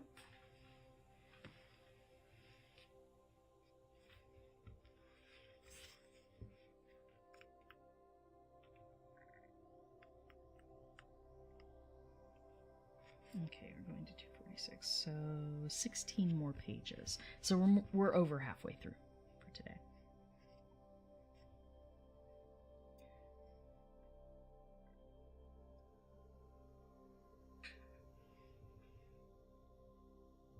Right. Bard was given the public's favor, exactly.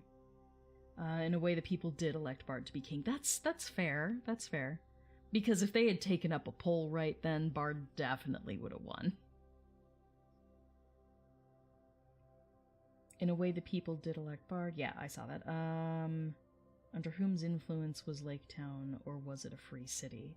That's fair. There was definitely, obviously, there was an elvish influence. I think if the elves put any sort of pressure on the people of Lake Town to go one way or another, they probably would have succeeded.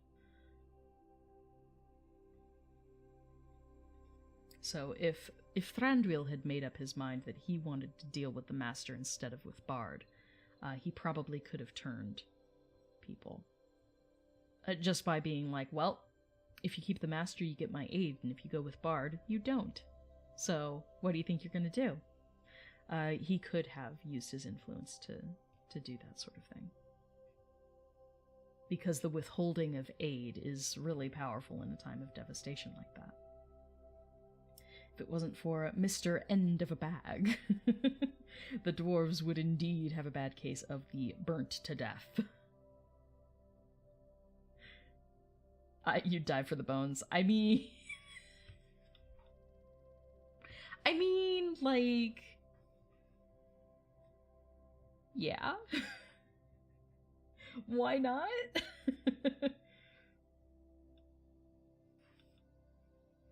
It's like, no one dares. Why not? Like, do they honestly think it's cursed?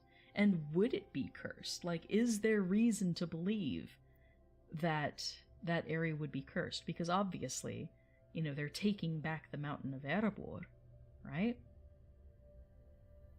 There was dragon reek all over those halls, and Thorin was just like, yeah, just you wait until we redecorate. It's gonna be fine.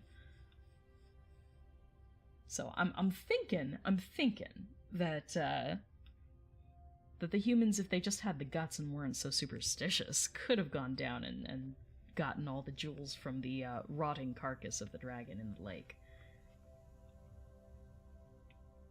It hurts to see them ignore his body. I know.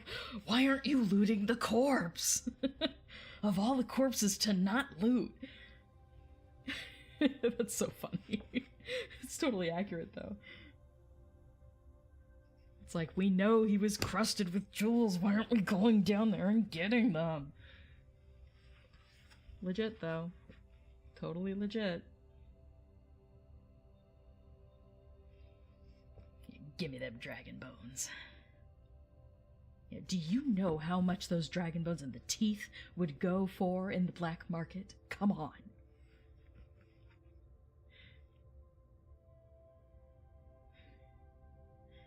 Does the rotting carcass make the water corrosive or poisonous? That's the thing, we don't know. It's a good question. That's why I was asking. Like, was there actually a curse, or would something actually bad happen? Would something happen to the people who tried to go in after the jewels? There's no indication of it, one way or the other. It's just that they don't do it. They dare not. Yeah, why hike to the mountain to try and get your share of the treasure when there's literally the share of the treasure in your lake? No, I agree with that. That's a good point. Yeah, I do pity the person who had to clean it up after Smaug. Yeah, clean up Smaug's toilet in the mountain. Ugh. Talk about dragon reek. It's disgusting. Make a dragon weapon business? Heck yeah. You could charge a premium for weapons, carved out of dragon bone. Superstition be damned. I know, like, gosh. If I ever play a D&D character, like, they are not going to care about superstition whatsoever. They're going to be so, like, stupidly practical. Like, they're just going to turn it off. But I also want to play, like, a masochistic blood mage, so... Someone who's like, yeah, battle! Ah! Someone who's yelling at the enemy to hit them harder, like... That's my idea of a good time. I want to do, like, maniacal laughter at an odd moment, and make everyone else in the party go, damn. It's like, that's the dream. If I ever do D&D, that is what I want to do. I want people to be like... I want people to be uncomfortable. That's just me being, I guess, a top in my own way.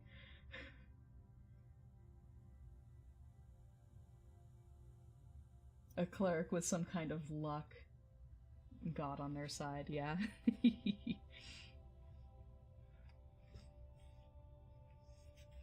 Okay, let's continue. We've got 2 more chapters to go. 2 more chapters. Alright, so this is chapter 15, The Gathering of the Clouds. Now we will return to Bilbo and the dwarves. All night one of them had watched, but when morning came, they had not heard or seen any sign of danger. But ever more thickly the birds were gathering. Their companies came flying from the south, and the crows that still lived about the mountain were wheeling and crying unceasingly above. "Something strange is happening," said Thorin. "The time has gone for the autumn wanderings. These birds these are birds that dwell always in the land. There are starlings and flocks of finches, and far off there are many carrion birds, as if a battle were afoot." Suddenly Bilbo pointed. "There's that old thrush again!" he cried. He seems to have escaped when Smaug smashed the mountainside, but I don't suppose the snails have." Sure enough, the old thrush was there, and as Bilbo pointed, he flew towards them and perched on a stone nearby. Then he fluttered his wings and sang. Then he cocked his head on one side as if to listen, and he sang again. And again he listened. "I believe he's trying to tell us something," said Balin. "But I cannot follow the speech of such birds. It is very quick and difficult. Can you make it out, Baggins?" "Not very well," said Bilbo. As a matter of fact, he could make nothing of it at all. "But the old fellow seems very excited." "I only wish he was a raven," said Balin. I thought you did not like them. You seemed very shy of them when we came this way before. Those were crows, and nasty, suspicious-looking creatures at that, and rude as well. You must have heard the ugly names they were calling after us. But the ravens are different. There used to be great friendship between them and the people of Thror, and they often brought us secret news and were rewarded with such bright things as they coveted to hide in their dwellings. Can I make a note here of just how interesting it is how, like, birds in Tolkien's world can just, like, they're always used as spies. They're always used as spies. Sauron and Melkor use them as, and Morgoth use them as spies in the First Age. Sauron has birds at his disposal in the Second and Third Age too. Saruman with the Crebain from Dunland, right? From Dunland. From Holland. So Eregion, the crows or Crebain there. Kraban is singular, Crebain is plural. So Saruman has birds that he's using. Obviously, Beorn and Radagast also use birds to communicate. Like, birds are spies, okay? All birds. And owls apparently are in league with Morgoth, so caution. I'm like, no, not the owls. The owls are pretty. I love owls. Why did we get the crazy mage? Basically.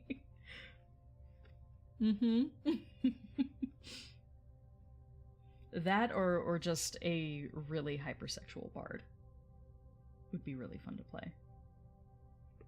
You wish there was more Radagast. Radagast just got distracted, man. Radagast was not originally intended to be part of the party, okay? Radagast was sent along by Yavanna, and he was just so that she had representation in the Astari party. She wanted a share of the Astari party, so she sent Radagast. And Radagast was like, yeah, I don't know what we're doing here. I'm just gonna talk to the birds. That's cool, right? I can just be Eywind. Were they Saruman's crows, or were they sent by Radagast? You always thought that Saruman tricked him to search for the Fellowship. Oh, good point. Squirrel energy. That's fair. But I find it really amusing that all the birds in these stories have, like, picked sides. Okay. So Balin is talking. He's saying that they would give them bright things as they coveted to hide in their dwellings. They live many a year, and their memories are long, and they hand on their wisdom to their children. I knew many among the ravens of the rocks when I was a dwarf lad. This very height was once named Ravenhill, because there was a wise and famous pair, old Kark and his wife, that lived here above the guard chamber, but I don't suppose that any of that ancient breed linger here now. No sooner had he finished speaking than the old thrush gave a loud call and immediately flew away. We may not understand him, but that old bird understands us, I'm sure, said Balin. Keep watch now, and see what happens. Before long there was a fluttering of wings, and back came the thrush, and with him came a most decrepit old bird. He was getting blind, he could hardly fly, and the top of his head was bald. He was an aged raven of great size. He alighted stiffly on the ground before them, slowly flapping his wings, and bobbed towards Thorin. O Thorin, son of Thrain, and Balin, son of Fundin, he croaked, and Bilbo could understand what he said, for he used ordinary language and not bird speech.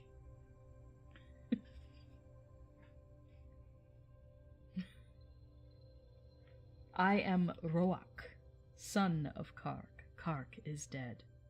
but he was well known to you once. It is 100 years and 53 since I came out of the egg. That's an old bird. But I do not forget what my father told me. Now I am the chief of the great ravens of the mountain. We are few, but we remember still the king that was of old. Most of my people are abroad, for there are great tidings in the south. Some are tidings of joy to you, and some you will not think so good. Behold, the birds are gathering back again to the mountain and to dale from south and east and west, for word has gone out that Smaug is dead. Dead? Dead? Shouted the dwarves. Dead! Then we have been in needless fear, and the treasure is ours. They all sprang up and began to caper about for joy. Yes, dead, said Roic. The thrush, may his feathers never fall, saw him die, and we may trust his words. We saw him fall in battle with the English. We saw him fall in battle with the men of Esgaroth. With the English. With the men of Esgaroth. I don't know why my brain put that together. The third night back from now, at the rising of the moon. I'm suddenly just imagining just random, proper, dressed in tuxes, Englishmen, with the high proper accents, sipping tea. It's Esgaroth, my goodness, not English.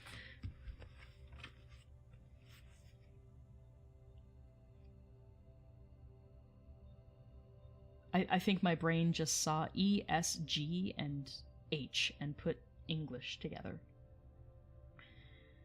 This is what happens when I read.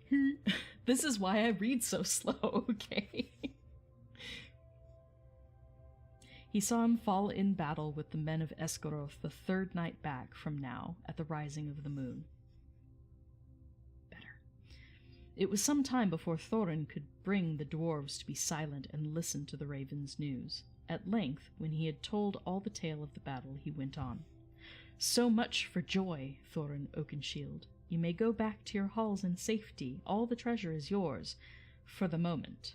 But many are gathering hither beside the birds. The news of the death of the Guardian has already gone far and wide, and the legend of the wealth of Thror has not lost in the telling during many years. Many are eager for a share of the spoil. Already a host of elves is on the way, and carrion birds are with them, hoping for battle and slaughter. By the lake men murmur that their sorrows are due to the dwarves, for they are homeless and many have died, and Smaug has destroyed their town. They too think to find amends from your treasure, whether you are alive or dead. Your own wisdom, you must decide your course. But 13 is small remnant of the great folk of Durin that once dwelt here, and now are scattered far. If you will listen to my counsel, you will not trust the master of the lakemen, but rather him that shot the dragon with his bow. Bard is he, of the race of Dale, of the line of Girion. He is a grim man, but true. We would see peace once more among dwarves and men and elves after the long desolation, but it may cost you dear in gold. I have spoken. Then Thorin burst forth in anger. Our thanks, Roic, Kark's son. You and your people shall not be forgotten, but none of our gold shall thieves take, or the violent carry off while we are alive. If you would earn our thanks still more, bring us news of any that draw near. Also, I would beg of you, if any of you are still young and strong of wing, that you would send messengers to our kin in the mountains of the north, both west from here and east, and tell them of our plight.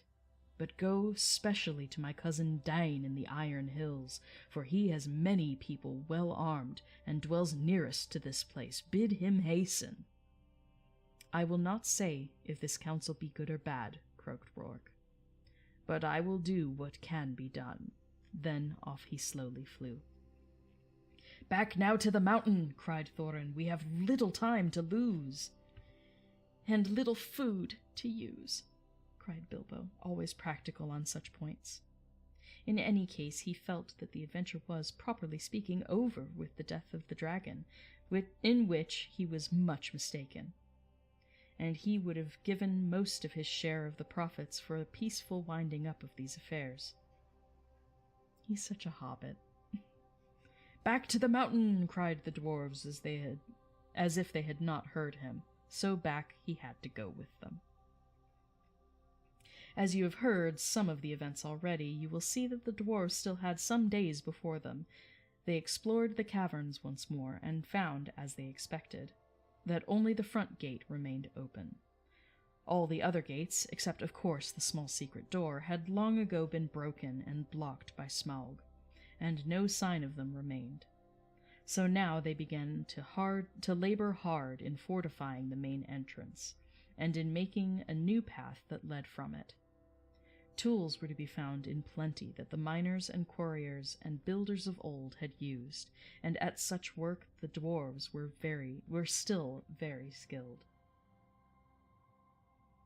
As they worked, the ravens brought them constant tidings.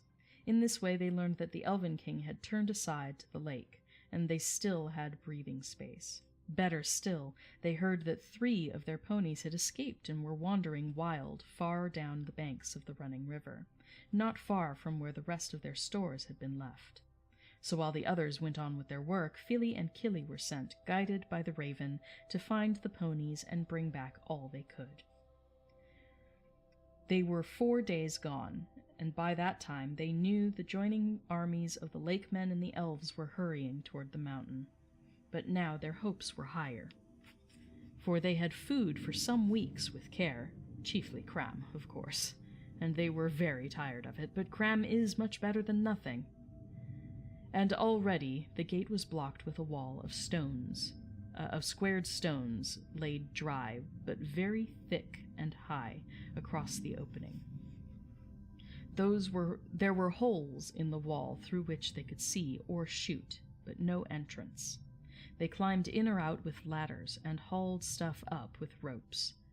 For the issue of the stream, they had contrived a small, low arch under the new wall, but near the entrance they had so altered the narrow bed that the wide pool stretched from the mountain wall to the head of the fall, over which the stream went towards Dale.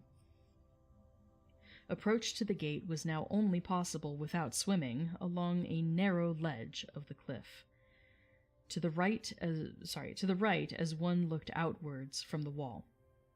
The ponies they had brought only to the head of the steps above the old bridge, and unloading them there had bidden them return to their masters and sent them back riderless to the south.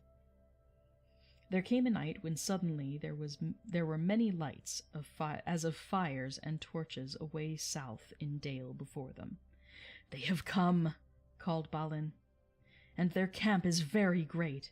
They must have come into the valley under the cover of dusk along both banks of the river." That night the dwarves slept little. The morning was still pale when they saw the company approaching. From behind their wall they watched them come up the valley's head and climb slowly up. Before long they could see that both men of the lake, armed as if for war, and elvish bowmen were among them. At length the foremost of these climbed the tumbled rocks and appeared at the top of the falls. And very great was their surprise to see the pool before them and the gate blocked with a wall of new-hewn stone. As they stood pointing and speaking to one another, Thorin hailed them. "Who are you," he called in a very loud voice, "that come as if in war to the gates of Thorin son of Hrain, king under the mountain? And what do you desire?" But they answered nothing. Some turned swiftly back, and the others, after gazing for a while at the gate and its defenses, soon followed them. That day the camp was moved to the east of the river, right between the arms of the mountain. The rocks echoed then with voices and with song, as they had not done for many a day. There was the sound, too, of elven harps, and of sweet music. And as it echoed up towards them, it seemed that the chill of the air was warmed, and they caught faintly the fragrance of woodland flowers blossoming in spring. Elves are cool.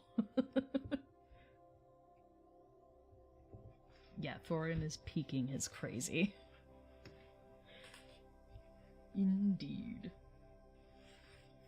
Hanging out with the pets. Yeah. Birds are definitely clever and easily go unseen, so that does make them a good choice for spies. I agree. Okay, so there's song and the fragrance of woodland flowers blossoming in spring, because elves are frickin' cool. Then Bilbo longed to escape from the dark fortress and to go down and join in the mirth and feasting by the fires.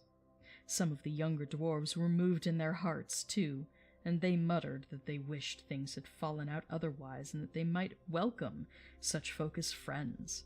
But Thorin scowled. Then the dwarves themselves brought forth harps and instruments regained from the hoard, and made music to soften his mood. But their song was not as elvish song, and was much like the song they had sung before in Bilbo's little hobbit hole. Gosh, you guys can probably hear the plane going overhead. Okay, here we go. It's been a while since we hit a song. Under the mountain dark and tall, the king has come unto his hall. His foe is dead, the worm of dread, and ever so his foes shall fall. The sword is sharp, the spear is long, the arrow swift, the gait is strong, the heart is bold that looks on gold, and the dwarves no more shall suffer wrong. The dwarves of yore made mighty spells, while hammers fell like ringing bells in places deep, where dark things sleep in hollow halls beneath the fells. On silver necklaces they strung the light of stars, on crowns they hung the dragon fire, from twisted wire the melody of harps they rung. The mountain throne once more is freed. O wandering folk, the summons heed, come haste across the waste. The king of friend and kin has need. Now call we over mountains cold, come back unto caverns old. Here at the gates the king awaits, his hands are rich with gems and gold. The king is come unto his hall, under the mountain dark and tall. The worm of dread is slain and dead, and ever so our foes shall fall. This song appeared to please Thorin, and he smiled again and grew merry. And he began reckoning the distance to the Iron Hills, and how long it would be before Dane could reach the Lonely Mountain, if he had set out as soon as the message reached him. But Bilbo's heart fell, both at the song and the talk. They sounded much too warlike. I agree. The next morning, early, a company of spearmen was seen crossing the river and marching up the valley. They bore with them the green banner of the Elven King and the blue banner of the lake, and they advanced until they stood right before the wall at the gate. Again Thorin hailed them in a loud voice. "Who are you that come armed for war to the gates of Thorin, son of Thrain, king under the mountain?" This time he was answered. A tall man stood forward, dark of hair and grim of face, and he cried, "Hail, Thorin! Why do you fence yourself like a robber in his hold? We are not yet foes, and we rejoice that you are alive beyond our hope. We came expecting to find none living here, yet now that we are met there is a matter for parley and counsel." "Who are you, and what would you parley?" Just thinking Jack Sparrow. Parley! Parsley, parsnip, parley! The word is forever tied up with Captain Jack Sparrow now. What would you parley? "I am Bard, and by my hand was the dragon slain and your treasure delivered. Is that not a matter that concerns you? Moreover, I am by right descendant of the heir of descendant, the heir... Oh, ha ha ha. It's because I was misreading it. Moreover, I am by right descent, the heir of Girion of Dale. Sorry about that. And in your hoard is mingled much of the wealth of his halls and towns, which of old Smaug stole. Is not that a matter of which we may speak? Further, in his last battle, Smaug destroyed the dwellings of the men of Esgaroth, and I am yet the servant of their master. I would speak for him, and ask whether you have no thought for the sorrows and misery of his people. They aided you in your distress, and in recompense you have thus far brought only ruin, though doubtless undesigned. Now these were fair words, and true, if proudly and grimly spoken, and Bilbo thought that Thorin would at once admit what justice was in them. He did not, of course, expect that anyone would remember that it was he who discovered all by himself the dragon's weak spot. And that was just as well, for no one ever did. Poor Bilbo. But also he did not reckon with the power that gold has upon which a dragon has long brooded, nor with dwarvish hearts. Long hours in the past days Thorin had spent in the treasury, and the lust of it was heavy on him. Though he had hunted chiefly for the Arkenstone, yet he had an eye for many other wonderful thing that was lying there, about which were wound old memories of the labors and sorrows of his race. You put your worst cause last, and in the chief place, Thorin answered. To the treasure of my people no man has claim, because Smaug, who stole it from us, also robbed him of life or home. The treasure was not his, that his evil deeds should be amended with a share of it.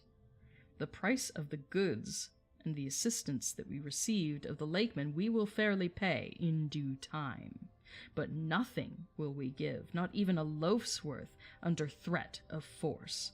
While an armed host lies before our doors, we look on you as foes and thieves. It is in my mind to ask what share of their inheritance you would have paid to our kindred had you found the hoard unguarded and us slain. A just question, replied Bard, but you are not dead, and we are not robbers. Moreover, the wealthy may have pity beyond right on the needy that befriended them when they were in want, and still my other claims remain unanswered. I will not parley, as I have said, with armed men at my gate, nor at all with the people of Elven King, whom I remember with small kindness. In this debate they have no place. Begone now ere our arrows fly. And if you would speak with me again, first dismiss the elvish host to the woods where it belongs, and then return, laying down your arms before you approach the threshold.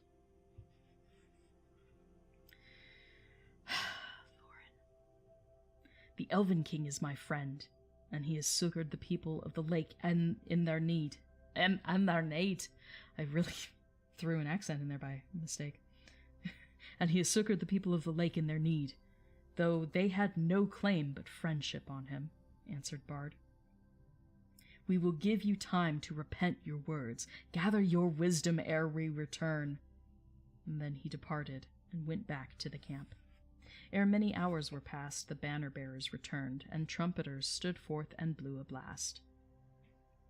In the name of Esgaroth and the forest, one cried, we speak unto Thorin Thrain's son Oakenshield, calling himself the king under the mountain, and we bid him consider well the claims that have been urged, or be declared our foe. At the least he shall deliver 1/12 portion of the treasure unto Bard, as the dragon slayer, and as the heir of Girion. From that portion Bard will himself contribute to the aid of Esgaroth, But if Thorin would have the friendship and honor of the lands about, as his sires had of old, then he will give also somewhat of his own for the comfort of the men of the lake. So if you were our friend, if you want to be considered a friend, you'll be generous. Good luck with that. Then Thorin seized a bow of horn and shot an arrow at the speaker. It smote into his shield and stuck there quivering. "Since such is your answer," he called in return, "I declare the mountain besieged. You shall not depart from it until you call on your side for a truce and a parley. We will bear no weapons against you, but we leave you to your gold. You may eat that if you will."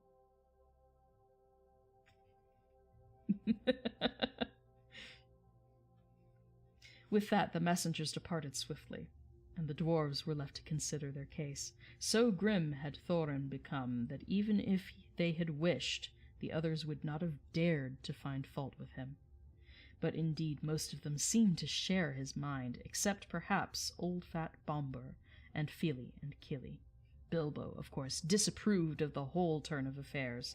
He had by now had more than enough of the mountain, and being besieged inside it was not at all to his taste. "The whole place still stinks of dragon," he grumbled to himself, "and it makes me sick, and cram is beginning simply to stick in my throat." Thus ends chapter 15.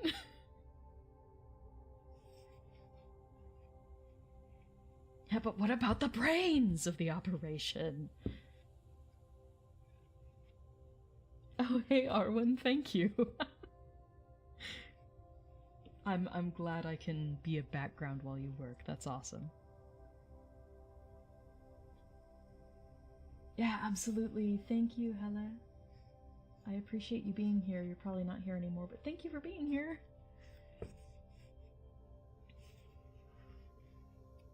Okay, here we go. Last chapter of the day, and it's a relatively short one. It's only a few pages long. Chapter 16. A Thief in the Night. Now the days passed slowly and wearily.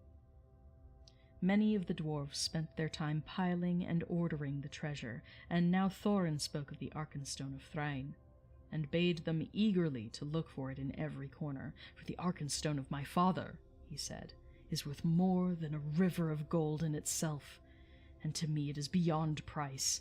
That stone of all the treasure I name unto myself, and I will be avenged on anyone who finds it and withholds it." Bilbo heard these words and grew afraid, wondering what would happen if the stone was found, wrapped in an old bundle of tattered oddments that he used as a pillow. All the same, he did not speak of it, for as the weariness of the days grew heavier, the beginnings of a plan had come into his little head. Things had gone on like this for some time, when the ravens brought news that Dain and more than 500 dwarves, hurrying from the Iron Hills, were now within about 2 days' march of Dale, coming from the northeast. "But they cannot reach the mountain unmarked," said Roag. This is the bird. "And I fear lest there be battle in the valley. I do not call this counsel good. Though they are grim folk, they are not likely to overcome the host that besets you, and even if they did so, what will you gain? Winter and snow is hastening behind them. How shall you be fed without the friendship and goodwill of the lands about you? The treasure is likely to be your death, though the dragon is no more." But Thorin was not moved. "Winter and snow will bite both men and elves," he said, "and they may find their dwelling in the waste grievous to bear. With my friends behind them and winter upon them, they will perhaps be in softer mood to parley with." That night Bilbo made up his mind. The sky was black and moonless.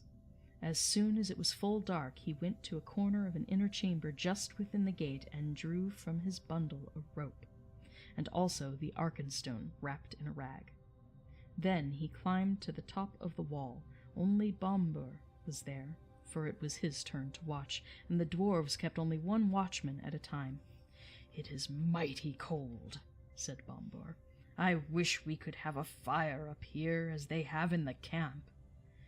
"It is warm enough inside," said Bilbo. "I dare say, but I'm bound here until midnight," grumbled the fat dwarf.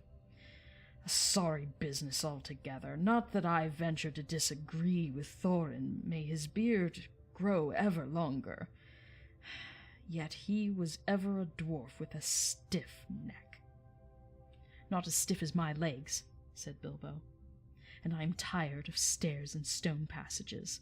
I would give a good deal for the feel of grass at my toes." "I would give a good deal for the feel of a strong drink in my throat, and for a soft bed after a good supper." "I can't give you those while the siege is going on, but it is long since I watched, and I will take turn for you, if you like. There is no sleep in me tonight." "You are a good fellow, Mr. Baggins, and I will take your offer kindly. If there should be anything to note, rouse me first, mind you. I will lie in the inner chamber to the left, not far away." "Off you go," said Bilbo. I will wake you at midnight, and you can wake the next watchman." As soon as Bombur had gone, Bilbo put on his ring, fastened his rope, slipped down over the wall, and was gone. Slipped down over the wall? Bilbo? He's gotten so courageous. Just slipping over walls now. He had about 5 hours before him. Bombur would sleep. He could sleep at any time, and ever since the adventure in the forest, he was always trying to recapture the beautiful dreams he had then. And all the others were busy with Thorin. It was unlikely that any, even Fili or Kili, would come out on the wall until it was their turn. It was very dark, and the road after a while... It was very dark, and the road, after a while, when he left the newly made path and climbed down towards the lower course of the stream, was strange to him. At last he came to the bend where he had to cross the river, if he was to make for the camp as he wished. The bed of the stream was there shallow but already broad, and fording it in the dark was not easy for the little hobbit. He was nearly across when he missed his footing on a round stone and fell into the cold water with a splash. He had barely scrambled out onto the far bank, shivering and sputtering, when up came elves in the gloom with bright lanterns and searched for the cause of the noise. "That was no fish," one said. "There is a spy about. Hide your lights. They will help him more than us, if it is that queer little creature that is said to be their servant." "Servant, indeed!" snorted Bilbo, and in the middle of his snort he sneezed loudly, and the elves immediately gathered towards the sound. "Let's have a light," he said. "I am here if you want me." And he slipped off his ring and popped from behind a rock. They seized him quickly in spite of their surprise. "Who are you? Are you the dwarves' hobbit? What are you doing? How did you get so far past our sentinels?" they asked one after another. "I am Mr. Bilbo Baggins," he answered, "companion of Thorin, if you want to know. I know your king well by sight, though perhaps he doesn't know me to look at. But Bard will remember me, and it is Bard I particularly want to see." "Indeed," said they. "And what may be your business?" "Whatever it is, it's my own, my good elves. But if you wish ever to get back to your own woods from this cold, cheerless place," he answered, shivering, "you will take me along quick to a fire where I can dry. And then you will let me speak to your chiefs as quick as may be. I have only an hour or two to spare." That is how it came about that some 2 hours after his escape from the gate, Bilbo was sitting beside a warm fire in front of a large tent, and there sat too, gazing curiously at him, both the Elven King and Bard. A hobbit in elvish armor, partly wrapped in an old blanket, was something new to them. Can you imagine the look on Thranduil's face? Where he's like...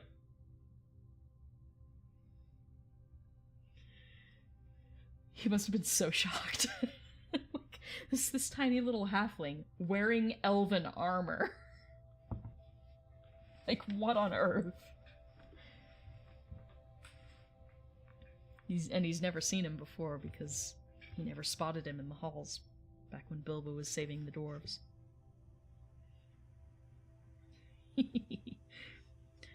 Really, you know, Bilbo was saying in his best business manner, things are impossible. Personally, I am tired of the whole affair. I wish I was back in the West in my own home, where folk are more reasonable. But I have an interest in this matter, 1/14 share to be precise, according to a letter which, fortunately, I believe I have kept. He drew from a pocket in his old jacket, which he still wore over his mail, crumpled and much folded, Thorin's letter that had been put under the clock on his mantelpiece in May.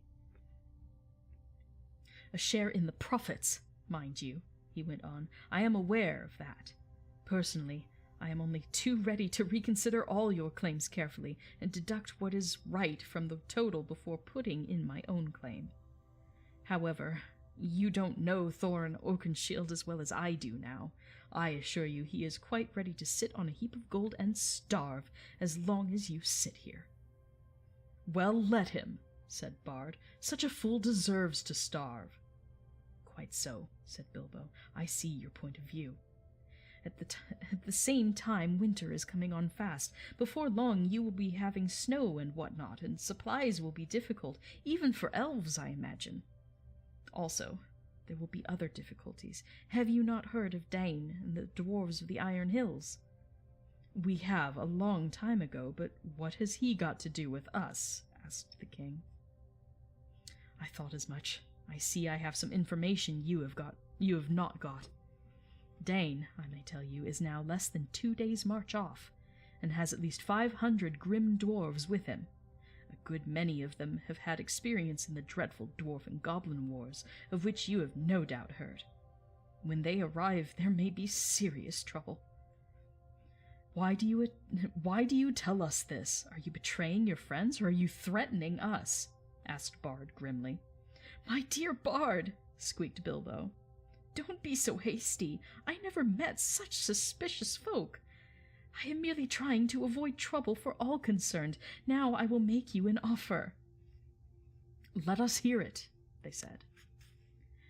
You may see it, said he. This is it.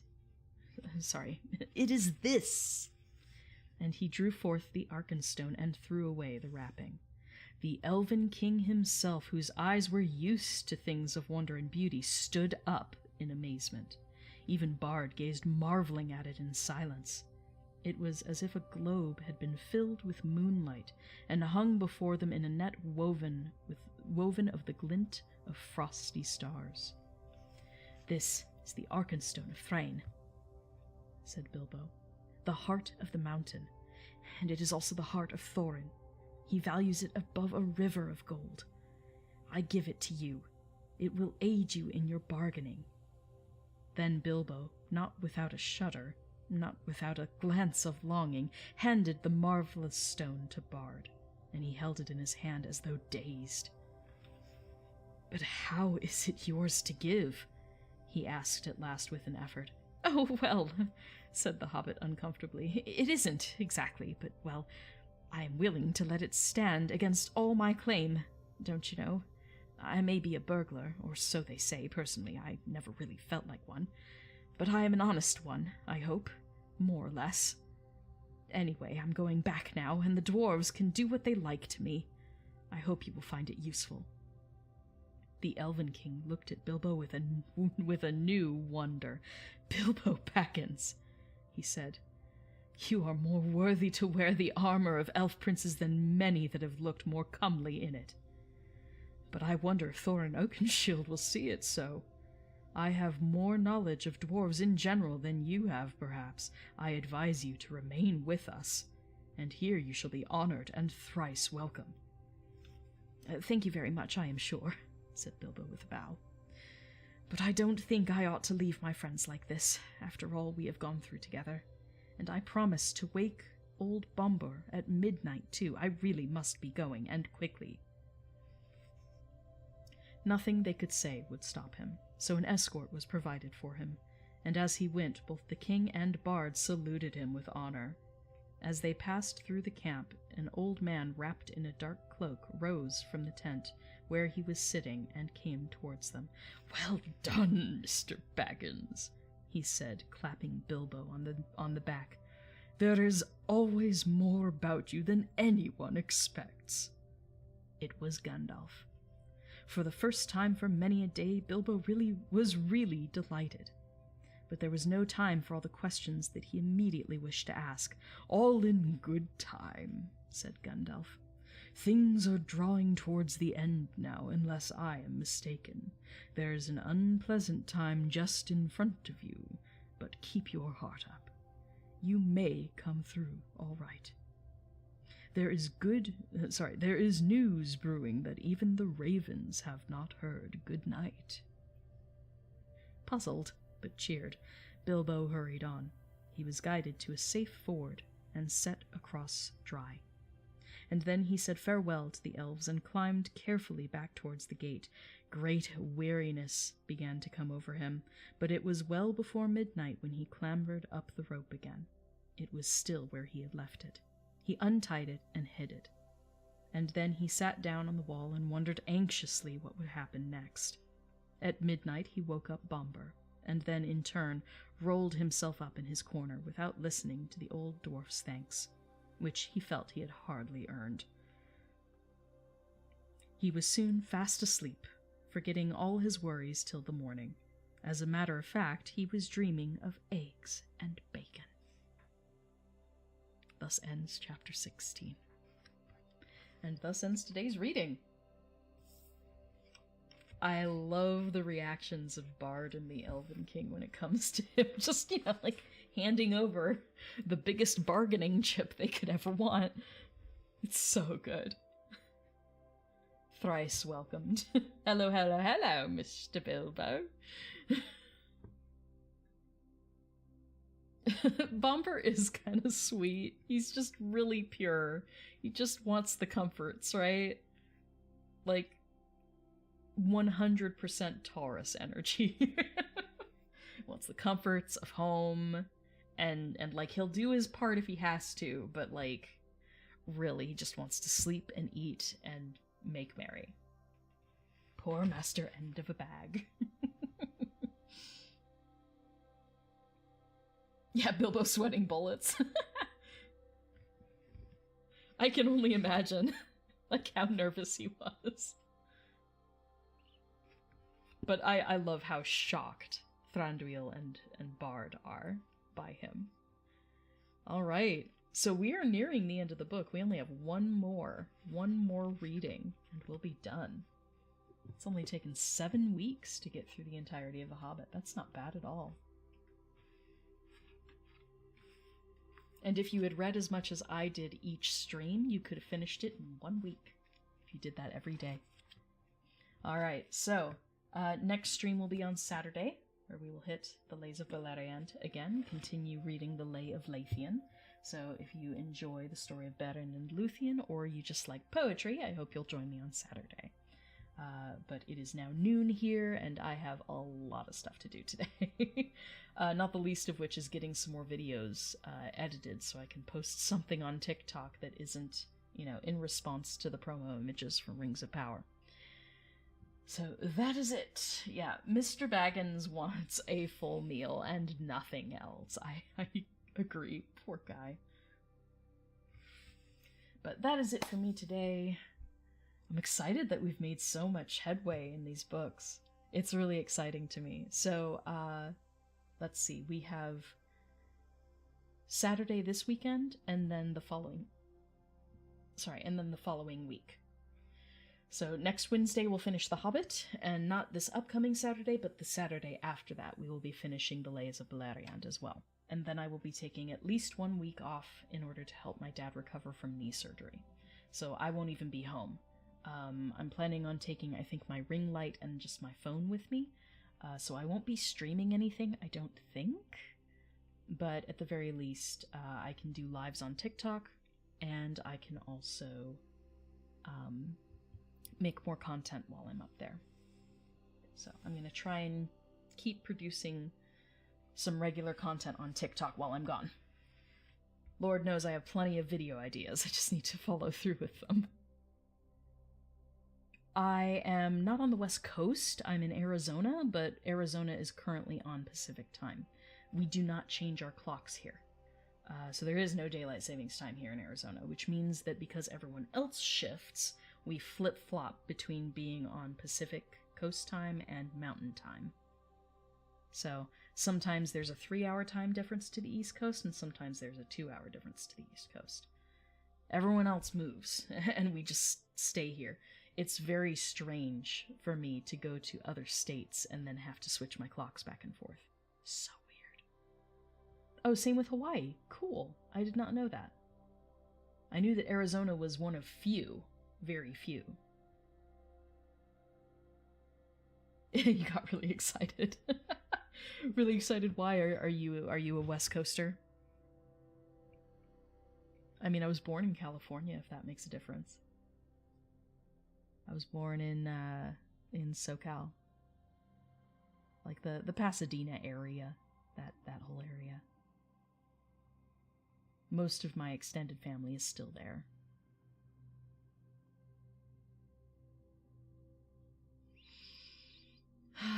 Oh my goodness. What a morning. What a morning it's been. At least there wasn't any more excitement with, like, promotional materials dropping. Though I haven't checked my social media yet, so maybe there has been more. I don't know. Oregon. Okay, that makes sense. Thought about moving to Eugene at one point. You like to make fun of SoCal people. In the best jesting way, it's fine. No, and I'm sure many people make fun of Portlanders for sure. I don't tend to make fun of anybody, not much at least. Ah, from Germany. Sprechen Sie Deutsch? I don't know very much German. I know das ist gut, yeah? And Dankeschön and Bitteschön, but that's about it. I felt very proud of myself. Someone left a few comments in one of my videos that were in German, and thanks Google Translate, I translated them and then responded in German, and I felt very proud of myself that I knew enough German to form a really, really basic response. Which was basically just saying sorry about that. They were talking about the horrific shipping prices from Teespring. Oh, from Austria. Excellent. Just watch, it was you two in my comments, wasn't it? I remember one of them saying they were from Austria. I had a boss and her sister who worked the front desk, who were both German. German and Italian. They spoke primarily in German amongst themselves, so I got very used to hearing their pronunciation of the language. Yay! I also tend to pick up accents pretty quickly, but they also had some sort of dealing with the Italian mob, because it was very much like, do not cross these people. Don't do anything you're gonna regret, because people will come after you. And this working at a massage place, of all places. Oh, Lord. Just some little hole-in-the-wall establishment in Florida. Run by German ladies who had connections to the Italian mob. What even is my life? But yeah, I know very, very little German. I remember back in elementary school, we had to do a project where we researched food from a certain country and made something, and then brought it in, and I made Tegebach. Which apparently is like cookies from Germany, so they were tasty. But that's all I remember. I don't know too much German.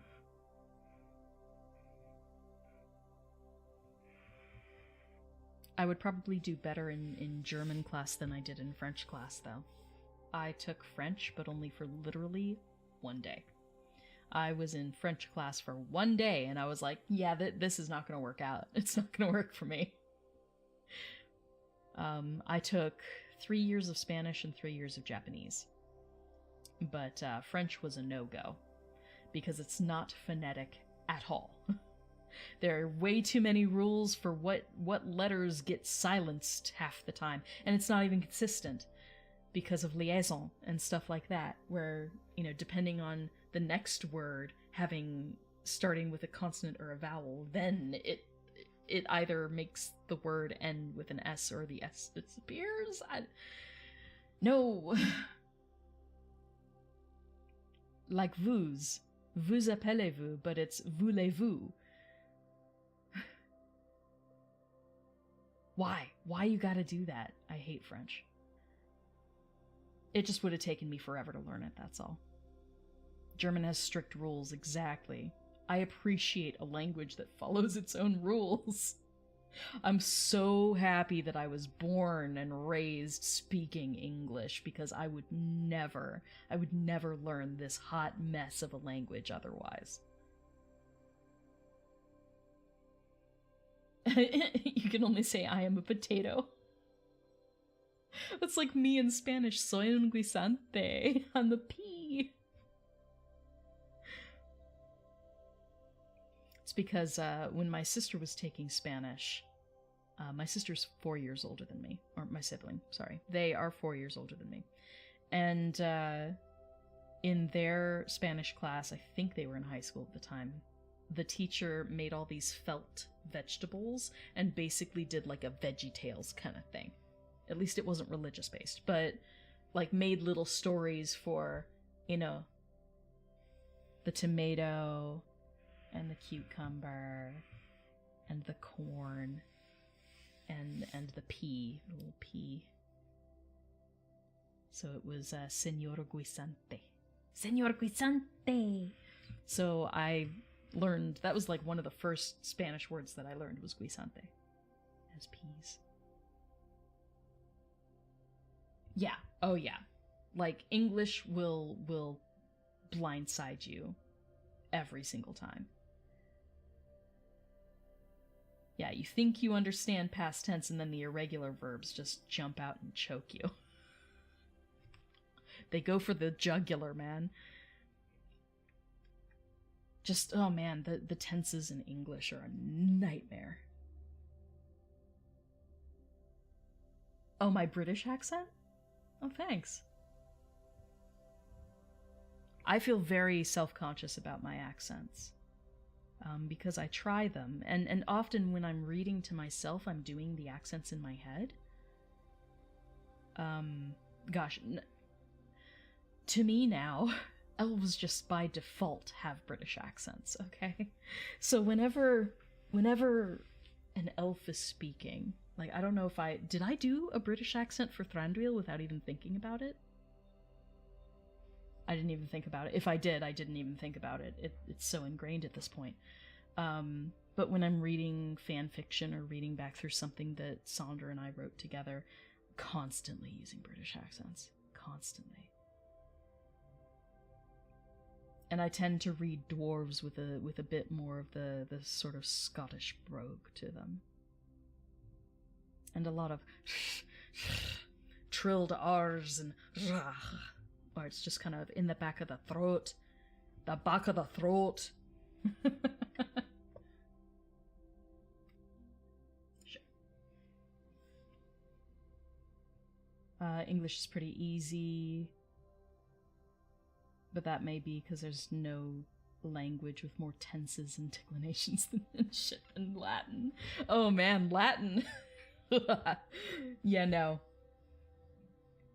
Really, you think English sounds nice? I think this sounds like a pretty brusque and language. I guess if you're coming from speaking German, though, German is a pretty harsh tongue.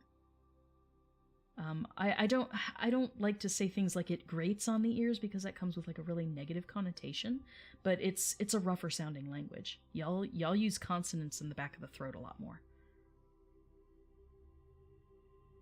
Like there's a in German that we don't really use here in America.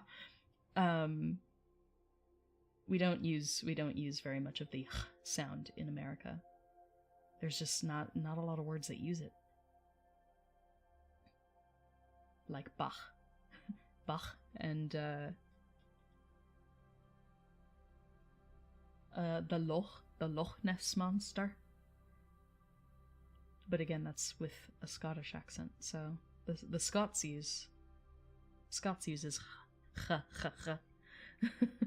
We just don't get that a lot. We use it in Elvish, though. It's used in Sindarin. CH is pronounced ha.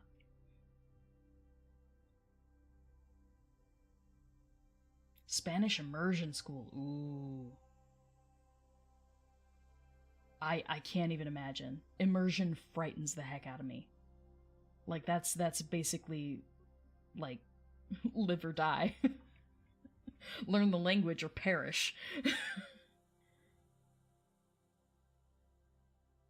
That would be so difficult for me. Yeah, in English. Well, that letter's silent. Well, that letter makes the other letter make this weird sound, but only half the time. It's so rough. Yeah, English is bonkers. I don't get the whole through thing. THROUGH. What and why? Why exactly? Why? Why? Tell me why. It's tell me why. Sorry. This is how my brain works. Like, why did we not just choose to do THRU? Through. Not throth.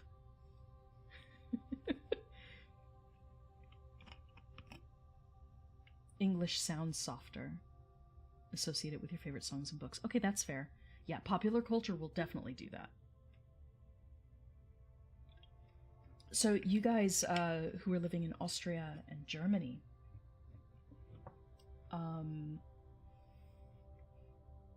like, I know y'all have, like, local media. Like, obviously news and stuff is going to be done in your native language. But is a lot of the pop culture, like, imported? Do you watch a lot of, like, TV shows from other places? I watch a lot of Korean TV. I'll just put that out there. But I wonder sometimes if other people are consuming just nothing but American media, which is just weird. That and our society's fucked over here. There's so much bad shit happening in America. Like, it's not good. It's dystopian society over here. We make some really great shit out of Hollywood, but damn, everything is weird. Oh, everything's dubbed. That's cool. That would be... What a cool job that would be, to just dub stuff. It's just voice acting. But, like, yeah, definitely kind of a fun job if you're fluent in a different language, being able to just dub things. That's cool. They do that sometimes for English stuff, too. I tend to not watch things with dubbed voices, though. I tend to watch them in their original language with subtitles. Most popular English shows are dubbed. Cool. I'd love to watch, like, dubbed versions of stuff. So I assume then that, like, since we talk about Lord of the Rings here, I assume that Lord of the Rings has a dubbed version in German. Right? Are the voice actors good? I'm like, tell me more. I'm like, I totally want to learn this shit.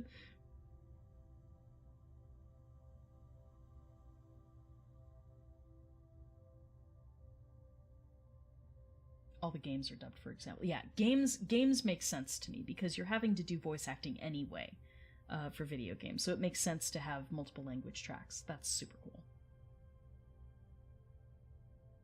Bro, that's so cool. I'm like, are these names of really known, like, well-known German or Austrian, German-speaking actors and actresses? Like, was everyone excited when they knew who was doing the voice of Aragorn or something? Like, I want to know all the things. This is so interesting to me. I love, because I know it was made spoken in English. I always wonder what it goes through to be disseminated into different languages in different countries. The only thing that I've watched in several different languages has been songs from the Prince of Egypt. Because the music in the Prince of Egypt is fucking spectacular. But two, there are people who have compiled videos that switch between like 20 different languages for the songs of the Prince of Egypt, and it's so cool. It's so cool to listen to the songs. And hear when they changed the key to allow for somebody's voice, and hear the difference in the voices that have been chosen for the different characters. I love that.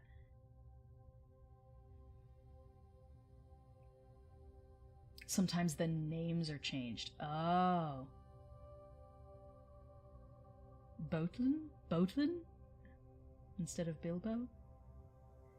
That would be interesting. That's so strange, though. Are the elves' names changed? Because the elves' names are written in Elvish. So one would think those would stay the same. If it's a made-up name, specifically in a language that Tolkien created, I would think that it wouldn't change. I could be completely wrong, though. I'm like, I just want to learn all the things. Y'all, we need to, like, jump on the Discord or something. Jump on the Discord with, I forget what they call it. The Discord that Nubeta and Callie and Annex all use. Elves' names are the same, I think. Okay. Oh, Bilbo Boatlin instead of Bilbo Baggins. Gotcha. I'm definitely into this conversation. I'm invested, and I want to continue this. I have so much to do today, though. I can't just sit here for the next 2 hours and pick your brain. I really want to. I really want to. I want to learn everything about your guys' experience with Lord of the Rings being in a different country. Like, seriously, I want to hear it all. Because it's just so, it's going to be so different from being in, you know, the country that it was made to be consumed by, right? It's so weird that English is the default for stuff. I find that strange. That's why I love watching so many things in Korean and Japanese and sometimes Chinese too. Though Chinese throws me off, man. The tonal languages are difficult for me.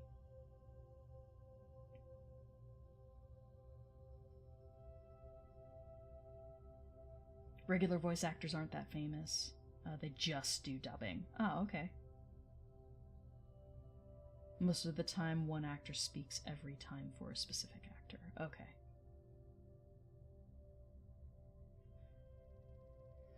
Yeah, every so often in, like, animes, you get one voice actor who plays more than one character in the same anime, and it's kind of weird.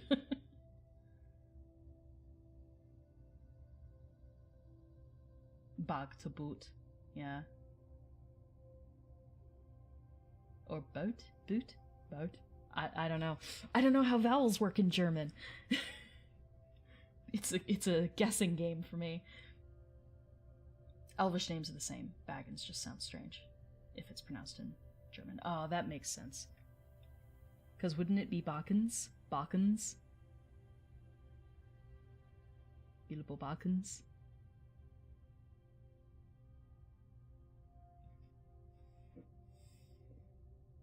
To me, that's close enough, but I could see them messing with it.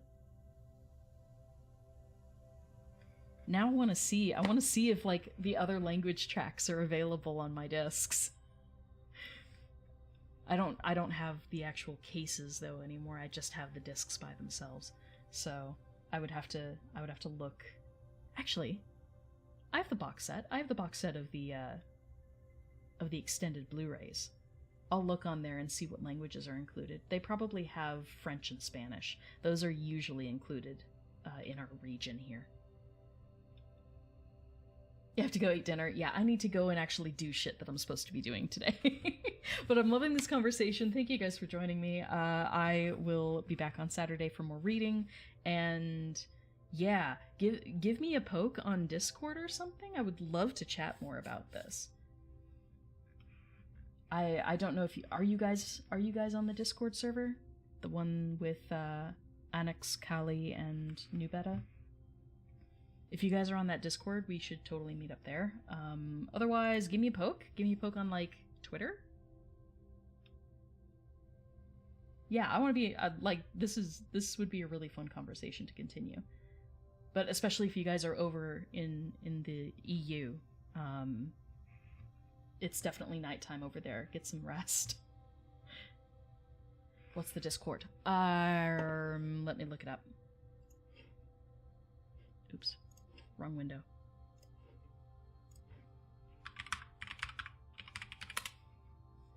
Alright, get this going.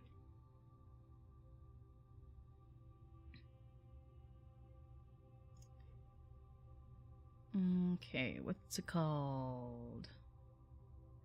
The server's called That's What I'm Tolkien About.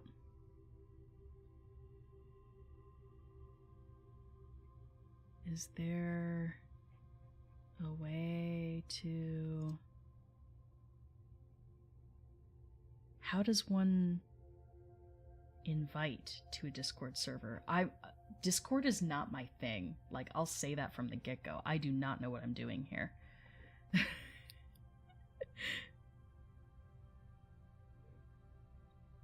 don't know. Invite people. There we go. Okay, I'm putting it in chat. So I just put it in chat.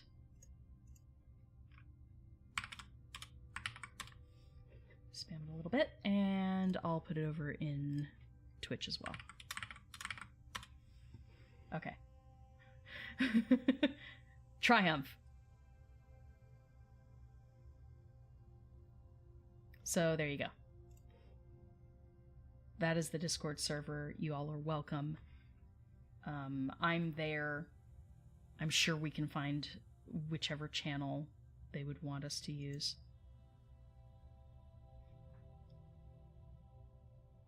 And my sister's calling me. I need to go, guys. But thank you guys so much. I will talk to you later. Bye! Bye, everybody!